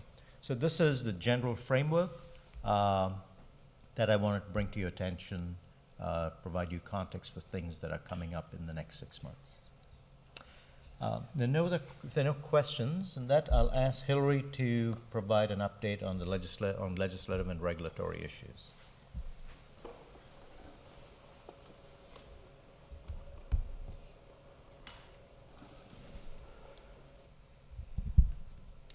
Good evening, directors.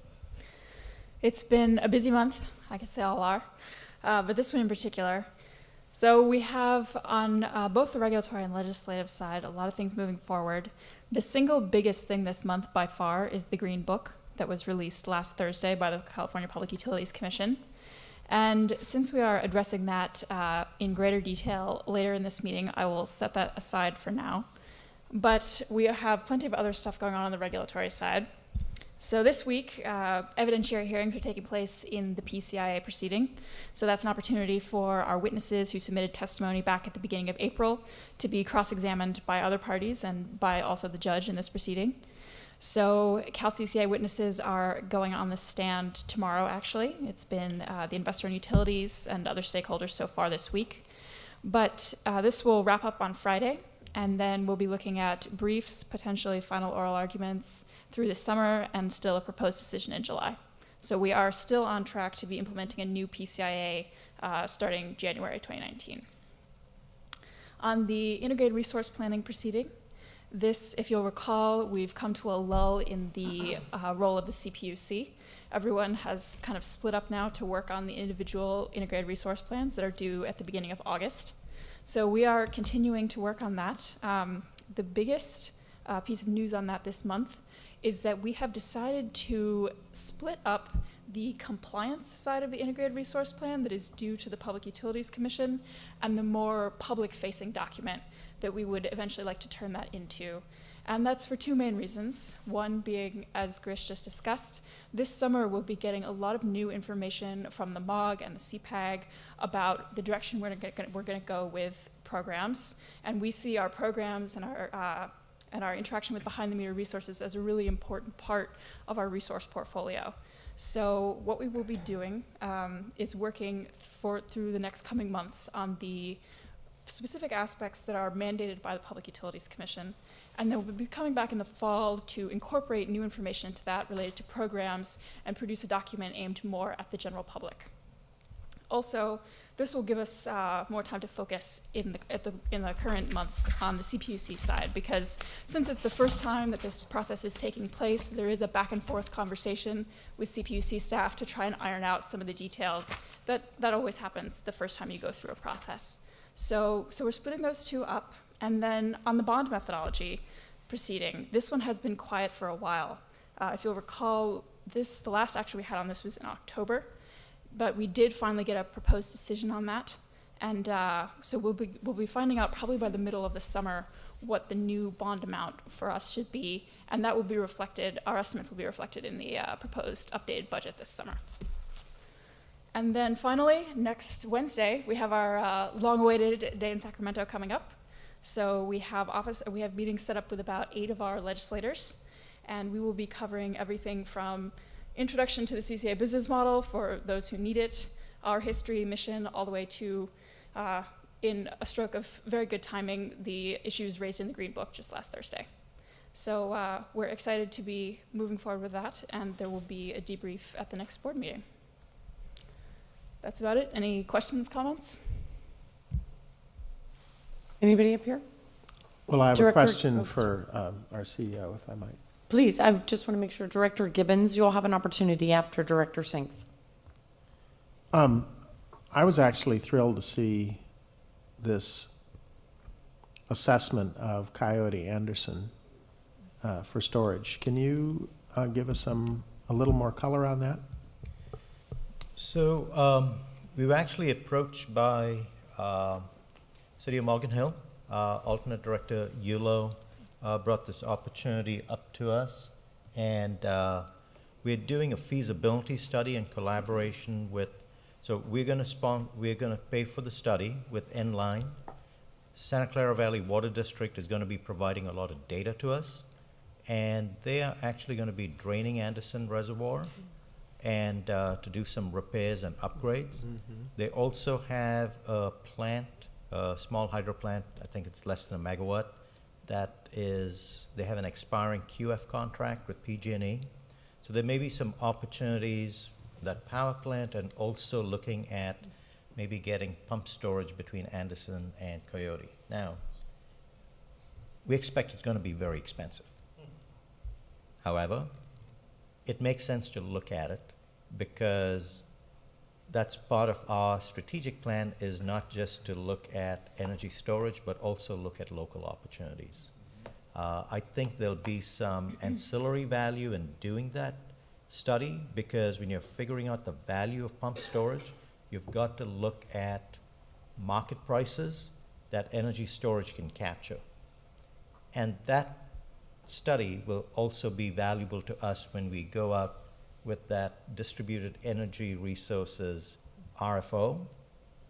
We'll start to look at how we can capture these maybe volatile price spikes through using energy storage. So even though this is a pump storage, that's why there's a broader strategy to energy storage, and this is just one study. So I appreciate that. And when we get this study done, since we're paying for it, does that give us, should we and they want to pursue some deal, does it give us a first in with them or some such thing? Or are there terms we can talk to them about that Yeah, would just not, allow us to be perhaps be the first that they would engage with on any At this deal? point, in terms of just moving this forward, Yeah. I didn't ask for a right of first refusal on that. This is going to be a long, if anything Yeah, okay. comes out of it, I think that would be something we'd consider in the next phase if it makes sense to move forward with that next phase of engineering studies. Yeah, well, I really appreciate the initiative. I know it may be expensive, but I think it helps the narrative that we're creating with the other thing you're working on, which is looks like we're still on track to execute perhaps as many as 3 contracts in June, right? I think it'll be most likely the wind contract in June. Okay. And maybe 1 solar. The second solar contract is not moving as quickly as Okay. we'd hope. All right. Well, I look forward to us being leaders, and I appreciate these initiatives. Yeah. Any other questions or comments? I just want to wish you the best in Sacramento next week, Hillary, and to all the directors who are going, best wishes and carry the flag with pride. If there's nothing else, I'm going to move on to the executive committee report. There's nothing to report. The committee did not meet since we had a light agenda, and in fact, we are also planning to or requesting to go dark in May as an additional light agenda then. If that's acceptable with the board, the next regularly scheduled executive committee meeting will be on Tuesday, June 26th. Okay, super. The next is the Finance and Administration Committee. Report out, Director Corrigan. I have no report. The Finance and Administration Committee has not met since their March 9th meeting, and their next meeting will occur May 30th at 11 a.m. at the SVCE office in a very small conference room.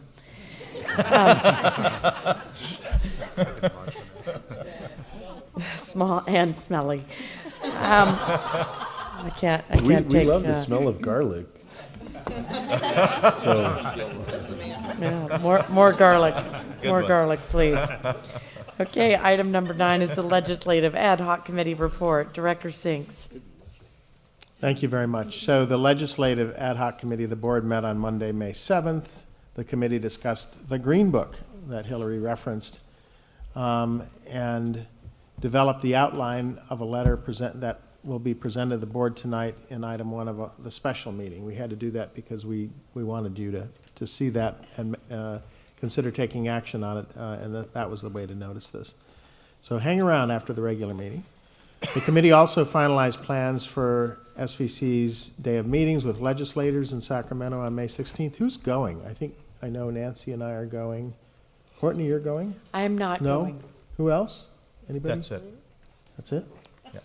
Okay. Yeah, we also have this quorum issues, so. Sure. We're going to have Monterey Bay with us too. Yeah, but if anybody wants to come, some of us have council meetings on Tuesday, so we're going to be heading out early on Wednesday. If you change your mind, we'd love to have you, and Director Cortese might be able to join us. He's going to be in Sacramento the day before, and we'll look at his schedule. He reports.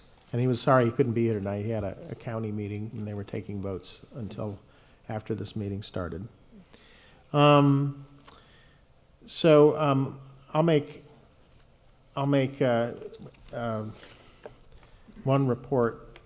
I guess the other thing to report is that we did review several bills that were relevant to the CCA community and gave direction to staff. Now on the Green Book, I wanted to make one particular point. Looking at the Green Book, it's only been out a few days, but it's pretty clear that there's a tacit assumption that reliability, affordability, and decarbonization seem to be only able to be achieved through a very centralized system. CPUC, under their strong central control, they regulate IOUs.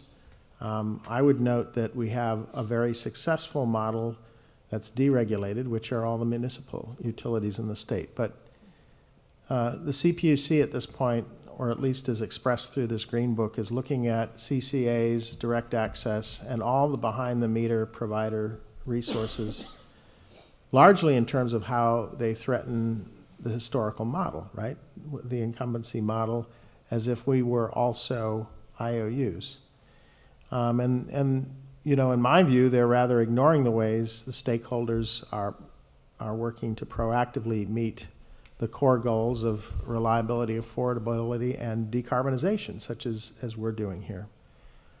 I think we can fairly make the point that a more productive way to conduct such an evaluation would really be to have a more inclusive conversation with all the stakeholders and not consider us threats to their control, but rather really talk about how the difference we're making and recognize that we bring value even in a framework where not all the decisions have to be centralized. And I would welcome other members of the legislative committee making comments at this time. Anyone? Yes? How about you first? I'm you this Director time? Rennie. And she's him? Okay. Yeah, she's her. Oh, okay. Then her. So the part of the Green Book comments that I think bothered me the most was they draw this comparison between the pre-crisis that occurred in California, as we all know, almost caused PG&E to go bankrupt. And they're saying basically this explosion of CCAs is like this deregulation that occurred before the crisis, and it doesn't make any sense. So it's like they don't even understand the difference between a CCA and these ESPs. The deregulation was really about letting energy providers charge whatever they want, let the market kind of go crazy. And for them, it was really about profitability. CCAs are a completely different animal. They're not about profitability at all. We're run by elected officials who care about the people. If brownouts occur because of this, you think we're going to promote something that's going to cause brownouts? So that's, I think, one of the things that's really ridiculous about their comparison. They're saying deregulation, CCAs, letting CCAs come in, this deregulation is going to end up in non-reliability, brownouts, because we don't care about making sure reliability occurs. I mean, we're closest to the customers. Why? It's ridiculous. Why would we do anything to cause brownouts? There's really three pieces. They're looking at the reliability, the affordability, and reliability, affordability, and what was the other? Decarbonization. And decarbonization. And CCAs really came about because the current system of IOUs are not innovating fast enough. People, our voters are saying, go do this. Our citizens are saying, go do this, because we're not decarbonizing fast enough with the current system. And in many cases, we're saying it's more affordable to go this way. And then, so the only other piece is reliability. Well, there's no way that we are going to let brownouts occur. So it's a completely ridiculous comparison. I'll let Director go Smith, next. I think, has Director Tate. How about if Director Smith first and then you? Okay. We have 2 years? Okay. I'm doing the best I can here. We'll try to be agreeable. So one thing I'd like to note is responding to Director Sink's comment about municipal utilities is that the Green Book, it's called the California Consumer Choice Project. It's put out about customer choice. And the document doesn't mention municipal utilities, and there are dozens of them in California, including the nearest one, which is in Santa Clara. And these municipal utilities predate CCAs by decades. And not only that, they have not threatened reliability in their many decades of existence. And furthermore, they can and do respond to the changing needs of the local communities. And it is definitely a counterexample. These municipal utilities are a counterexample of how the decentralization, it actually helps markets thrive. The electrical markets have been thriving through these municipal utilities. And the CPUC's Customer Choice Report, the Green Book, is by no means comprehensive if it doesn't include municipal utilities, which are definitely a part of the landscape. Terrific. And Director Tate. Yeah, one of the areas that's totally ignored in the Green Book is the operator, the CAISO, the operator itself. They don't hardly even mention them, let alone bring them in to oversee a lot of the things and bring innovations and new kinds of trends that get introduced into the system. So it just kind of didn't make a whole lot of sense that they've ignored so much part of the system that's really essential to it. Anybody else from the Legislative Committee that would like to add any other thoughts to this conversation? Okay. I appreciate my colleagues. I mean, we spent a lot of time Sure. going through this with staff, and obviously these are early findings, but the tone here is very troubling. The idea that, somehow resource adequacy is threatened. I mean, just our existence and our ability to work with existing providers who have that resource adequacy to obtain it is just an example of the fact that we really don't need all of this centralized control to be successful in moving the needle on climate change and ensuring reliable energy system for California. So thank you for allowing us to report tonight. Thank you for doing it. Are there any other comments, either from Hillary or from you, Girish? I think we're going to be discussing our action item on the next meeting, so reserve for Okay. that. So then I'm going to move on and allow any board members to make announcements or make direction on future agenda items. If there are any comments, please make them known now. Yes? I just had a quick thank you to staff for sponsoring and being at the Mountain View's annual Family Spring Parade. It was really great for me to see our staff there manning a table, and the sponsorship obviously helped. And I hope that it looked like people were coming to the table quite a bit, and so I thought that was a really great way to do some outreach, and it was actually our biggest ever parade, so it was a good opportunity. So thank you so much for being there. Any other comments? I'll say the same for our Earth Day out here. I think we had a lot of participation, especially in the morning. The car is always a hit. The logoed car, I think that's terrific. At my Rotary Club today, on another thought, we had a professor from Stanford who has been inspiring to me for many years, Mark Z. Jacobson, who has been a big evangelist on wind, water, and solar, saying the whole Earth can do this. And I'll pass on the video link through staff when the video gets posted in the next couple of days. Right. But if you want to put what we're doing in some perspective, and you want to hear from him about how he personally in his house installed a electric heat pump water heater, and also this other heating cooling appliance that we talked about during the study session, that I mentioned during the study session, I would, it's a half an hour well worth your time. Mark Jacobson, thanks. Thank you. Okay, if nothing else, I'm going to adjourn tonight's regular meeting, and then we're going to reconvene immediately to discuss a special agenda item. So hearing nothing else, I adjourn officially the regularly scheduled meeting, and now call the special meeting to order. Correct. Are we satisfied now? We're in good shape. We're on the right track. Terrific. Thank you. So I don't really have much agenda guidance here on how this is going to proceed.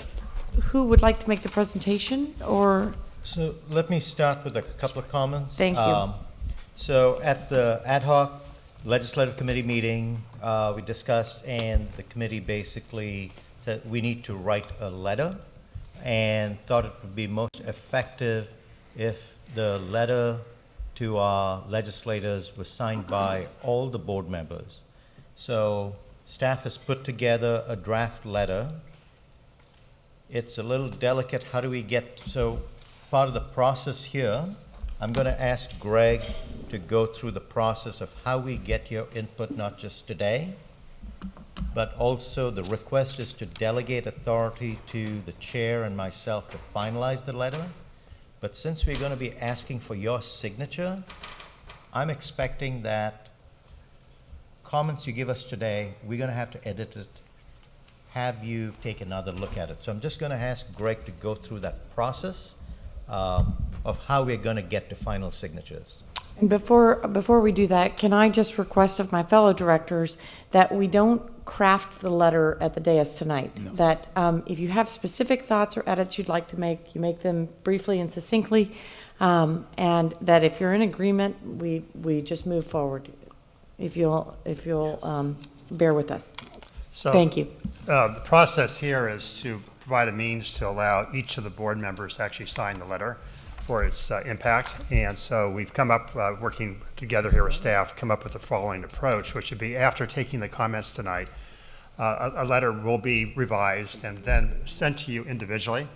So each of you individually can review the revised letter and provide any comments back to staff, again, individually, so we don't have board members communicating upon themselves.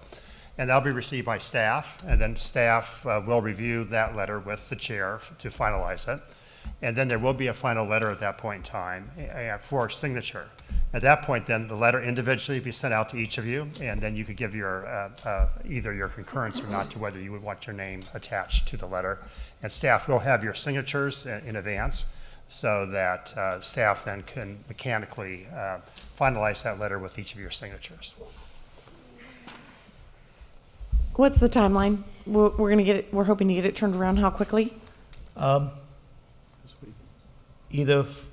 think it'll be Monday, Tuesday of next week. We'd like to get this, early next week, we'd like to get the letter out. Anybody here, including Director Gibbons, anybody here concerned that they may not be reachable on the next few days, including the Sunday, Monday, leading up to Monday and Tuesday to get this thing finalized?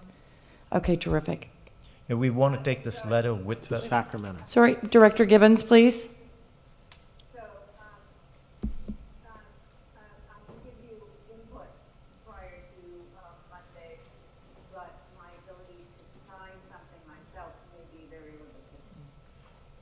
We have a process to gather signatures. Okay, We'll terrific. communicate that with the director directly. He's pointing at the sky as if you could see that, but we'll make sure we get your signature. Okay, thank you very much. Good. So I'll hand it over to Hillary. A question on the process. Yes, sorry, Director Miller. Just on the process, just two things. One was on the signatures. We did this before, a couple letters we did with the West Valley and North cities, 9 signators that it took. So Rod was involved in this. First thing, which I think made it look more official, was with our signatures, they put our city seals. Yes. Which would be a nice touch if you could get those. The second comment was, we left the room having agreed on all the principles of a letter. Yeah. And there's so many issues that people have with particular wording that next week may be highly optimistic. In fact, we took 8 weeks to get this letter done, having agreed on all of the principles before we left the meeting. So I don't know how we want to do it differently, but I can say each of us will have concerns about signing based on little tiny phrases. And process-wise, you're going to have to herd the cats carefully to make sure that the phrases don't trip up everybody else. If we get a majority of support, can we send the letter omitting those who choose not to participate? Well, yeah, and the way this is set up here, at the end of the day, if someone doesn't want to sign that letter, they don't have to. Of course. And that'll be an individual choice for all of you. Obviously, the effort here is to come up with something that's going to be satisfactory to everybody.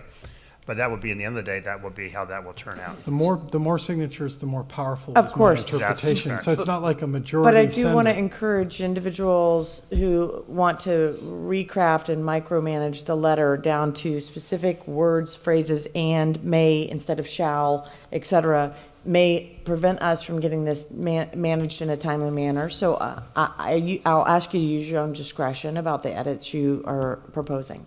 I think you hit it on the nail, which is there's a bunch of things that you may not like the way it's worded, but if the meaning you are okay with, then you're probably better off saying, please add my name, rather than trying to get caught up on the actual details of every word. Thank you very much. Yes, agree. Yes, Director Gibbons. If I may, I would support that we all be flexible to have everyone sign it. I think the credibility and strength would be significantly enhanced if all the community sign it. I certainly think that's the hope and intent. Okay, thank you. Hillary? So before we talk about the specifics of the letter, I wanted to make a couple points about the Green Book. And as was mentioned in the CEO report, so this is a product of the California Consumer Choice Project. It started last May, and when the stakeholder process was kicked off, it was framed as a way to sort of pause at a time when there was a lot of change happening in the industry and look at whether or not these organic changes really merited looking at something even broader. Hence the customer choice name, and the focus of several of the stakeholder events on states and countries that have introduced full retail competition into their retail markets. So when this project was started at the CPUC, it was really kind of a big horizon, actually quite positively framed project. And we had a couple of stakeholder events that attracted large audiences last year. We had an en banc on customer choice in May. Then in October, there was a event up in Sacramento where they brought in speakers from states and countries that have instituted retail competition to give a presentation to legislators and to CCA community stakeholders. So it started out from a place of recognizing basically an inflection point in the energy industry and trying to be mindful about how we go forward with it. But I think that since we had the last stakeholder event in October, we have seen a concerted change in the tone that the CPUC has been taking towards CCAs and a number of the other sort of newer forces in the industry. If we think about what's happened last fall, for example, we had draft resolution E4907, which instituted very strong restrictions, or tried to, on new CCAs forming. We had the decision in the Integrated Resource Plan that really expanded the CPUC's oversight over CCA procurement. So while the staff was going back and distilling their takeaways from the public stakeholder events held last year under the Consumer Choice Project, we really saw the tone change at the CPUC, and that is very strongly reflected now in this document. I think this document is notable from the CPUC for a couple reasons, but one of the biggest is it is written for a different audience than a lot of their work. A lot of the documents that come from the CPUC are designed for the stakeholders who are actively participating in CPUC proceedings. And you know, that's as it should be. A lot of it is highly technical, but this document is totally different. It is written in different language, it's written for a much broader audience, and it's written to be looked at by the whole policymaker community. So when we look at where this has been circulated and how it's been circulated through the media, this is reaching a much broader audience, and specifically the legislature. There are some very transparent appeals in this document for the legislature to step in and create solutions to what the authors see as the threats to the industry right now. And so for that reason, the tone of this document is really important for where the community goes, because this is being seen by a lot of decision makers, and the general framing that they take to this issue then could have a big impact on what we see in the legislative and policy communities going forward. So there are so many things that you could say in response to the Green Book, and we have one page of a letter. So what we're really trying to do with this letter is take issue with the general framing that the proliferation we are seeing in the industry of alternatives to the traditional model, the IOUs regulated by the CPUC, is fundamentally an opportunity as opposed to a threat. I think that the report is entirely correct in identifying reliability, affordability, and decarbonization as really key core principles that we must always uphold. But the tone of the report is very much one of how can we sort of defend these principles against the encroaching forces of decentralization in the industry. And for a document that sets the tone for how our decision makers are going to think about energy policy in the rest of this legislative session and in the upcoming years, we really just felt strongly that this was not an appropriate start. So there will be lots of opportunity to provide statistics, to provide technical rebuttal on any against sort of any more specific questions. But with this one-page letter, we really wanted to start out making the point that to compare this point in the industry where we have an unprecedented flourishing of stakeholder engagement, of institutional innovation, that we really, to compare that to the point at which the state was running up to a crisis, which understandably has cast a long shadow on the industry, that's really not an appropriate starting point. We're looking at a categorically different landscape. As members of the Legislative Ad Hoc Committee mentioned, different business models. Really, this analogy is not productive, and what we should be doing is looking at how we can harness the energy coming from communities, coming from cities, even individuals, from companies, to uphold these three principles. So that's what this letter is designed to do, and I tried to create messaging and tone that I thought would reflect the philosophy of this board, but I'm looking forward to hearing your feedback, and I welcome comments to help us create a letter that everyone can get behind. Thank you. All right. Should we start up here? Then, Rod, how about you first? Thanks. I love this letter. I think you've done a great job crafting it. I think we need to be very clear and direct in answering the Green Book. You know, I wouldn't mind if we found, because it's a page of words, right? For the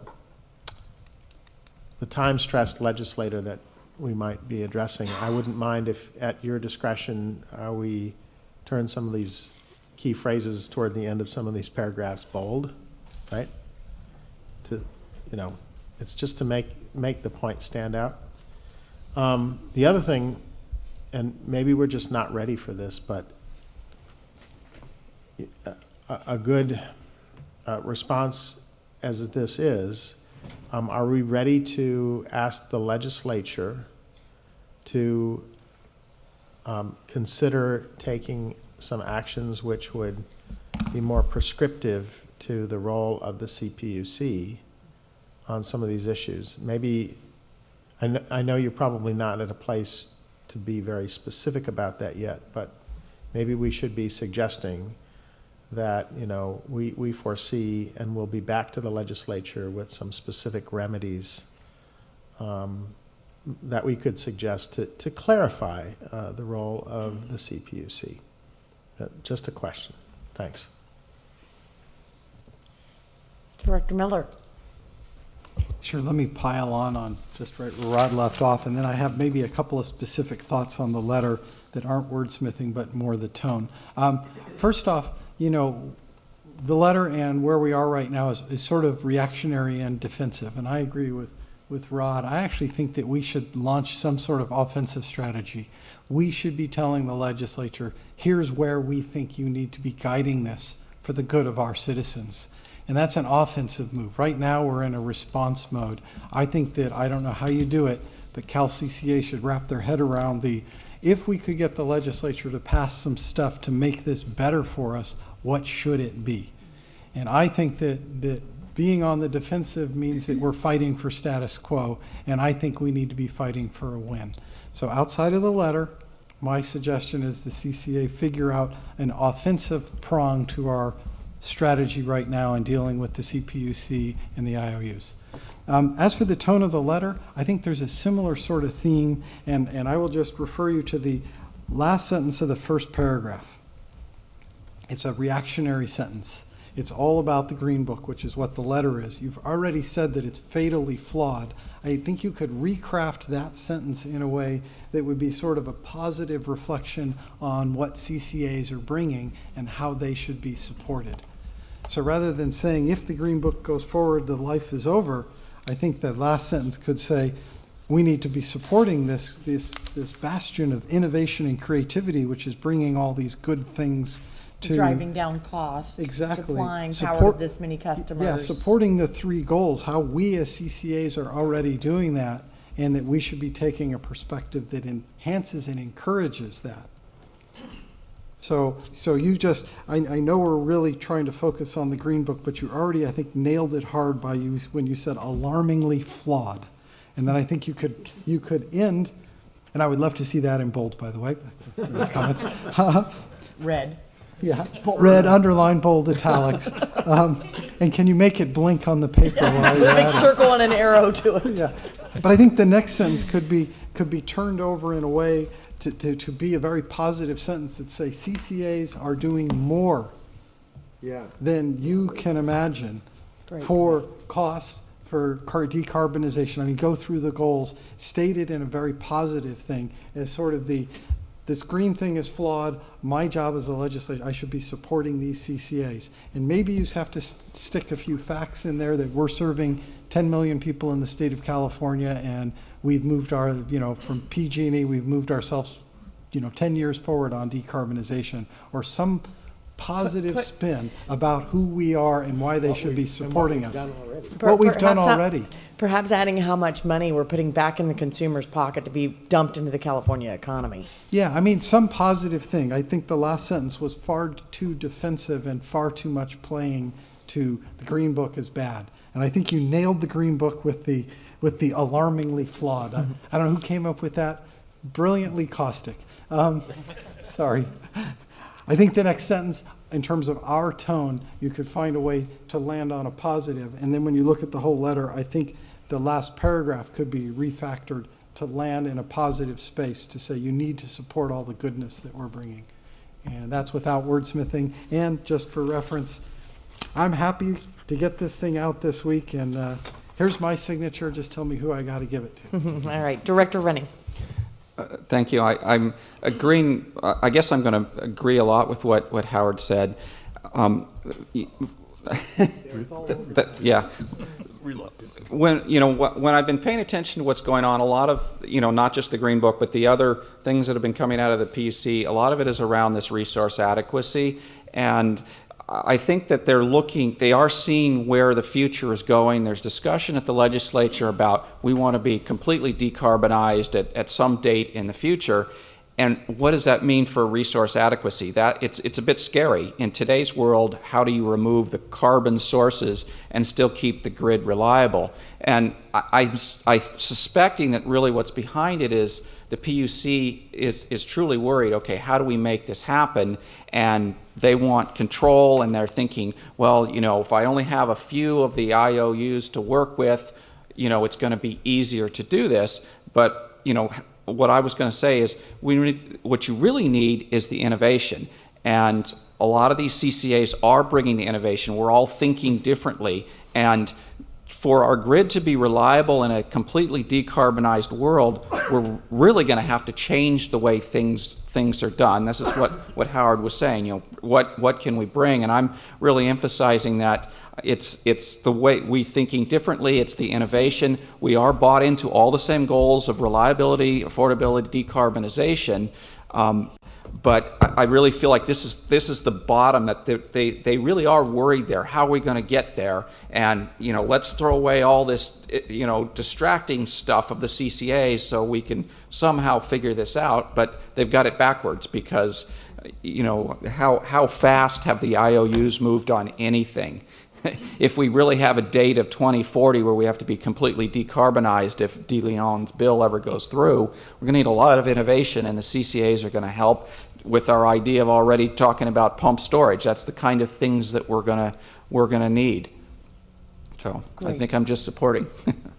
Director Smith, and then Director Abekoga. Sorry. Good. I would actually like to cede my spot to Director Abekoga. Okay. Somebody that wasn't on the committee first, and then me. Perfect, thank you. I appreciate the letter. I think it is well written. I was looking at this as, you know, this being directed to our legislators and what is important to them. And it was mentioned already. I think it would be helpful, and I'm thinking this will get sent before the Wednesday trip.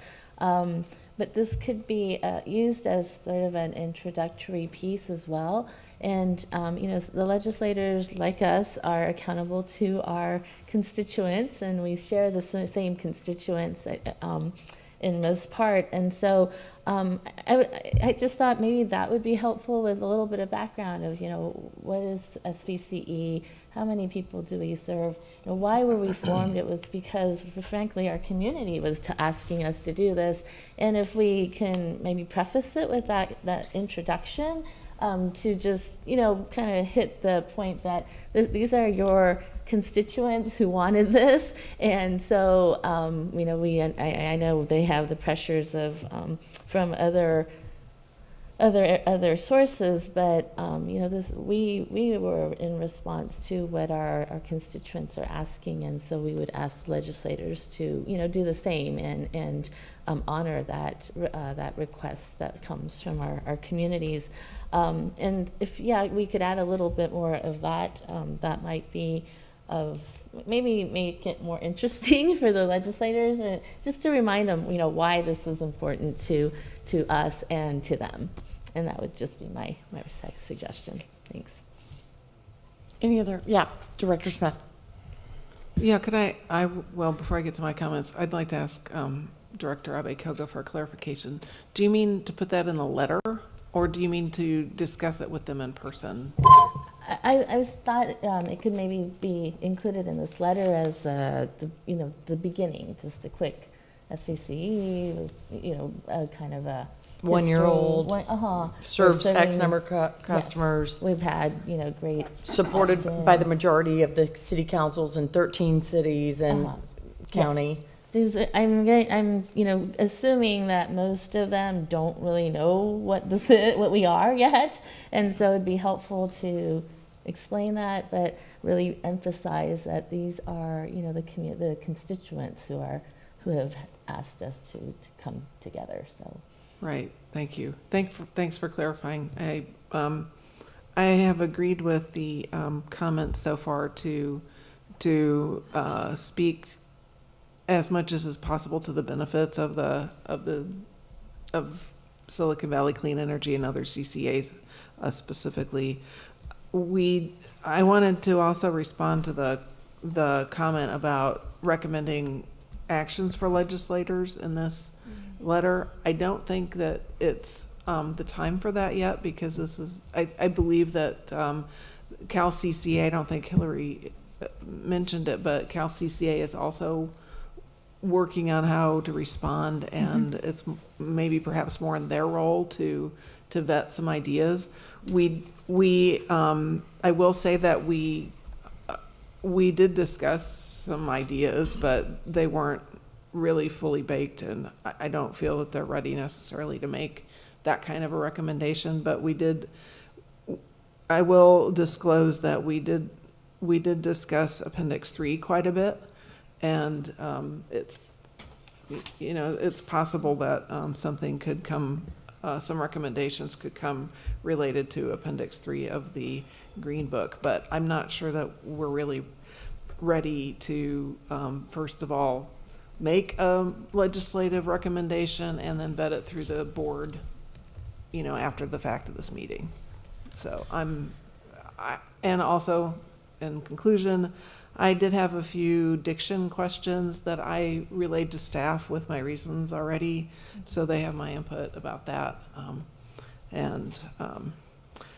As a former professional writer and editor, it's like killing me not to like dig into this and do more with it, but it's not my, you know, it's my role to sign the thing and let other people wordsmith it. But I appreciate the work and the quick turnaround. Are there any other comments? Yeah, Director Bruins. Yes, please. Oh, all right. How about we'll go to Director Gibbons first and then Director Bruins. Okay, thank you. Can you hear me all right? Yep. Okay. also agree with all the comments that have been made. I think this discussion has been quite to the point. So I don't know where or how, but I would like to say that someplace it's important for the legislators to refer to the legislation that, and I'm not sure which one, but that established clean energy for CPAs, or the legislation about carbon emissions. I don't know if that Senate bill was at 375 or whatever one it is. I like the idea of tying it to something specifically legislating, showing that the legislature took action, and this is contrary to their existing action, where it's rolling everything backwards. I like somehow to tie it to what the legislature has already achieved, and how much CCAs are actually meeting, if not exceeding, the legislative goals, and the CPUC is kind of usurping that. And, excuse me. And then tying that back to a comment I think someone made earlier, why are they doing this? And I'll try and explain this. It seems to me that the letter needs to be clear to everybody as to why the CPUC thinks this is necessary. And if I heard the conversation correctly, it's because they're concerned about grid reliability and the changes from carbon emitting fuels to non-carbon emitting fuels. So to me, that would tie back to why we are in existence to begin with, and how much non-carbon emitting power sources has been created, built, and is being utilized since the CPAs have been in business, or in the recent years, whichever is a stronger point. And then emphasize how much, just like the video we just did, of how much carbon is not in the atmosphere because of it. So it seems to me that it could reinforce that the Green Book suggestions are totally contrary to the ultimate goal of the legislature, the higher good of the legislation, which is to decarbonize. So I don't know how to fit that in, but that's some thoughts, because decentralization is not the same as deregulation. It's competition that is doing innovation. So I think all of those are thoughts that as you tweak the letter, you might keep. And I would encourage engaging, if possible, President of the Board of Supervisors, Joe Simidian, who was very active in the legislature at the time a lot of this legislation was done, along with our board member, Dave Cortese, to see if they had any thoughts on this, because certainly Supervisor Simidian is extremely knowledgeable and might have an extra little thoughtful tweak. Thank you, Director Gibbons. Director Bruins? Okay, so first I'm going to disclose I have not read the Green Book, and nor had I read the letter before coming in here. So I guess, listening to the conversation, I'm not going to jump into the fray in terms of the wordsmithing. I guess I would just go back to a couple of principles. So first, I want to ask a question. They've published this Green Book, so what's the next step in this Green Book? This Green Book is out there, and what's next with it? Forget our role, just what is the next step with the Green Book? So actually, go ahead. So it's going to be, there's an opportunity for public comment, and then there's going to be a final version of this that is published after taking in stakeholder feedback. So there's an official CPUC timeline for that, and there are going to be more stakeholder engagement events, basically public forum events like the ones held last year through the end of this year. I would say there is not queued up any specific policy decision the way there would be in a regular proceeding. It's more of a stakeholder engagement process. But I think also we should consider the possibility that there will be legislation sometime before the end of this session that sort of references some of the questions asked in this book. So there's the timeline at the CPUC, and then the timeline for the ways this could echo through other policymaking agencies. Okay, so given that, I guess what I would ask that when you look at all this feedback that you have is, first, make sure you've established a clear purpose of what this letter is intended to do. Is it purely a rebutting, the position that the CPUC has taken, or is it some rebuttal and a call for action? Again, depending on what that timeline is, I think in a lot of ways, as it's written right now, and I think that's what I'm hearing some of my colleagues say, it's really focused more on the rebutting it, okay? And again, if I were a legislator, if it's in a public review process, it would be, well, give your feedback to the CPUC, because what do you want me to do about it right now, right? So again, I think we should ask about that. And establish the purpose and make sure we use just enough words to get across the purpose that we're intending to. Long documents don't go anywhere, right? So you got to really have to kind of say it up front. So the structure of it. But in terms of, if we're looking at it in terms of a call for action, given the tone of our conversation all here, we may want to have you guys start figuring out, are we looking at them to look at, maybe convening an advisory group or somebody to comment, to bring perspective or, before the legislative action. But think about, what is it you're asking the legislators? Otherwise, it's just a letter that says, okay, you had an opinion, next. So I think there needs to be a call for action. I'm not sure I support the idea of maybe an addendum, and maybe you do it as was suggested in terms of when you go up to visit the legislation and all, that fact sheet that kind of reminds people. But if you put too much of that into a letter, it puts us kind of sounding defensive versus the word that was used over there in terms of how do we get more on the offense. So I would caution that we don't sit there and make this about justifying our existence, because that doesn't, I'm not sure that's, it's really, it should be something that says, how do we move forward? So those were kind of my general comments. I'm going to trust that those of you that are crafting this will do an excellent job of it. So, but just go back to your purpose. That really should be, and why does this body versus challenging or rebutting the facts of the CPUC? So, what's going to get the legislators' attention? The recommendation by Member Gibbons. So Joe Simidian served in the state legislature. He served as a state, senator as well. And so he probably has a lens, and he used to serve he was on the board here, the founding. He probably can help bring a perspective or share his thoughts in terms of what makes a legislature pay attention, or it's, their staff to pay attention. So it may not be bad to put a call into him and talk with him a little bit about what's alarming us and how do we get their attention. Thank you. I think if there's no other comments, I know Director Rennie would like to make some. I would like to wrap up what I've heard tonight, make sure I've articulated our comments to the staff, and we'll call it a day. So, okay, Director Tate. Let me let Director Rennie go first. He was queued up, and then you. How about that? I'll be real quick. Okay, terrific. So Hillary, you said something I hadn't thought about, that there's going to be public comment on this, which includes CCA, Cal CCA probably, and so forth, and then they're going to make changes to it. But I'm assuming it's not like an EIR where you put everything in and then you respond to it. In fact, that's not correct, right?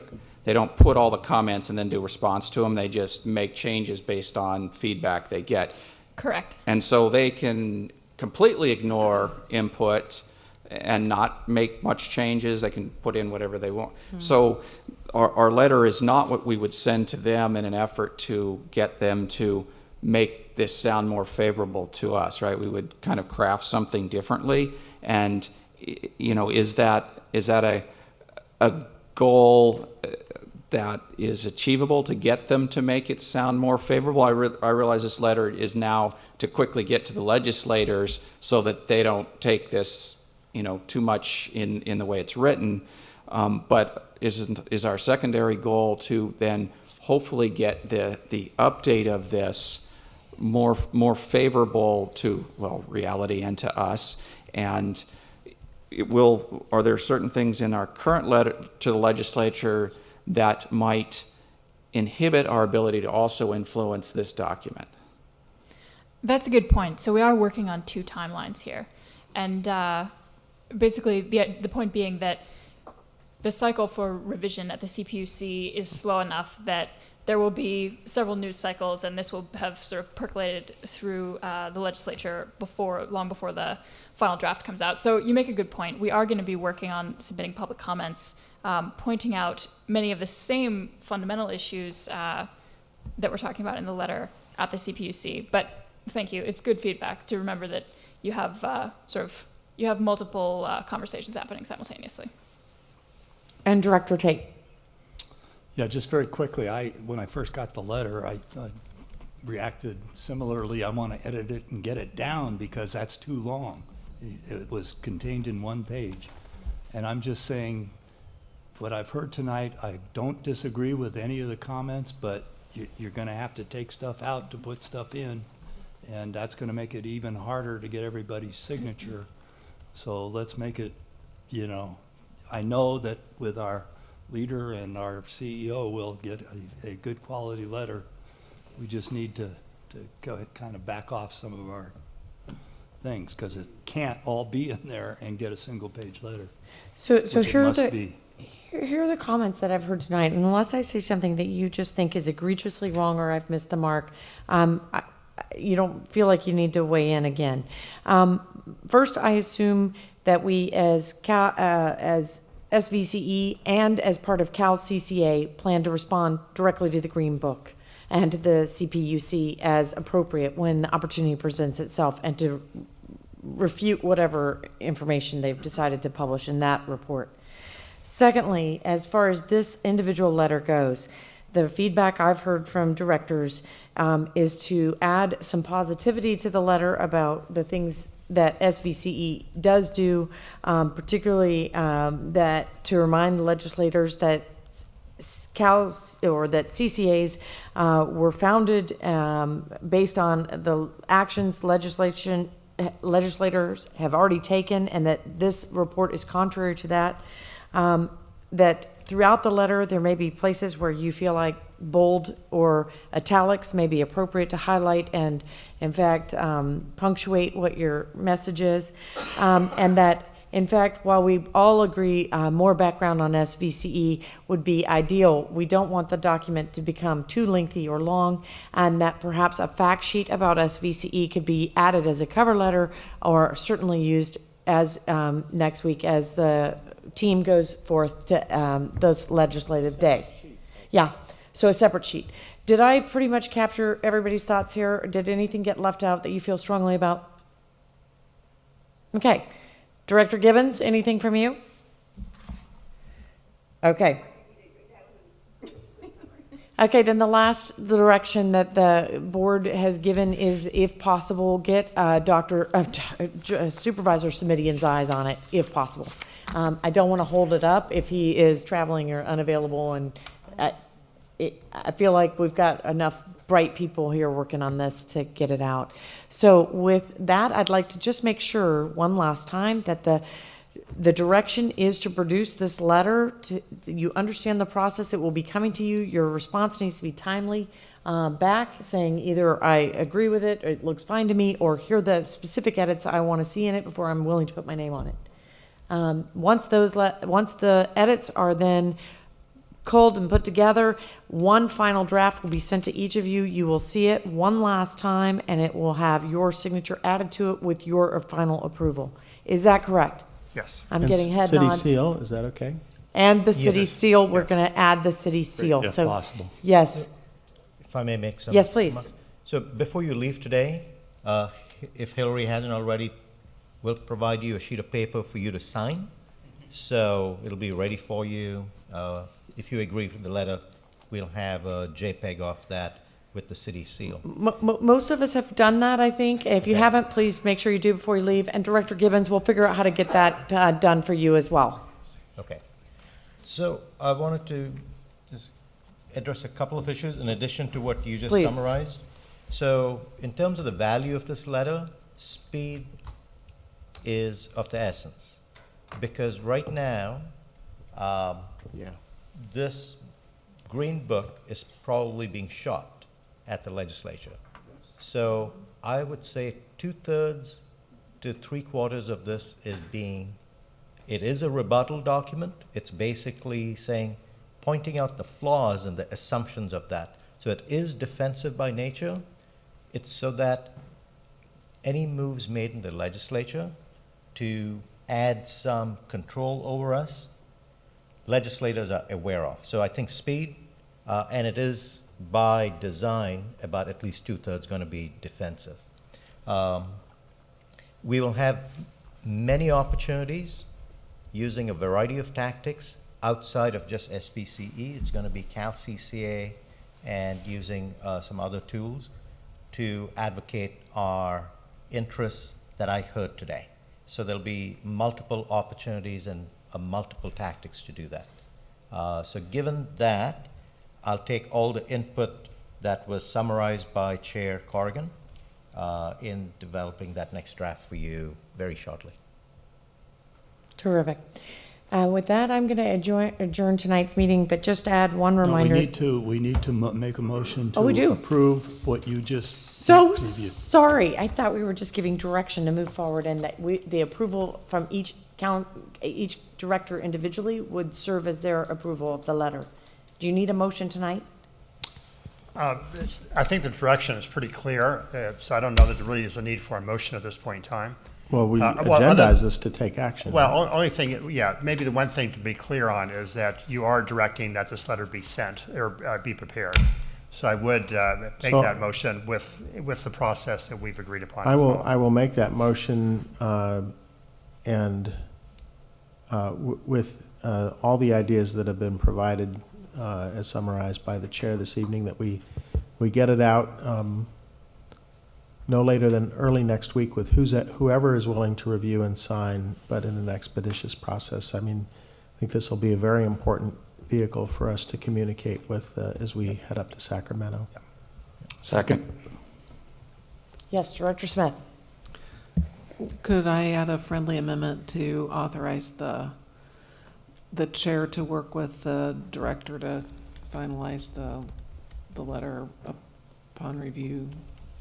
Yeah, that is the recommendation. Yes. It's part of it? Okay. Yes, it is. All right. The chair, what were you trying to say? Just to give the. Oh, yeah.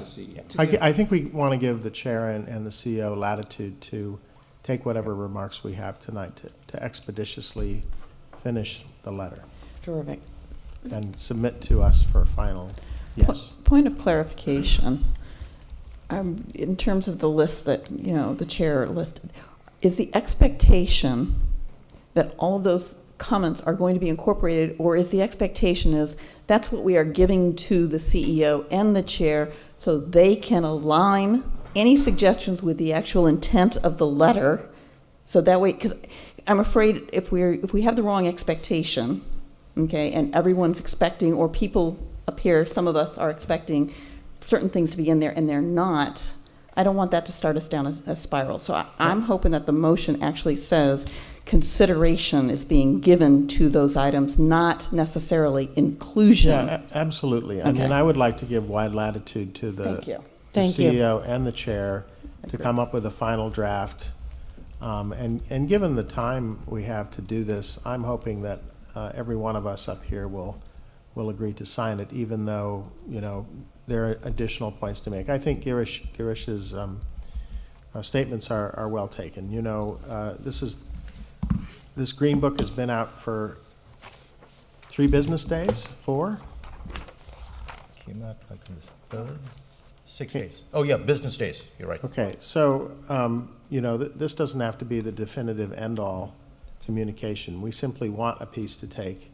We want a fact sheet to take that independent of our issues with the Green Book, right, communicates the value proposition that we brought and the innovation we're providing, right? The idea that we're working on these contracts to really not just push the noodle, but move the needle, right? As you've said.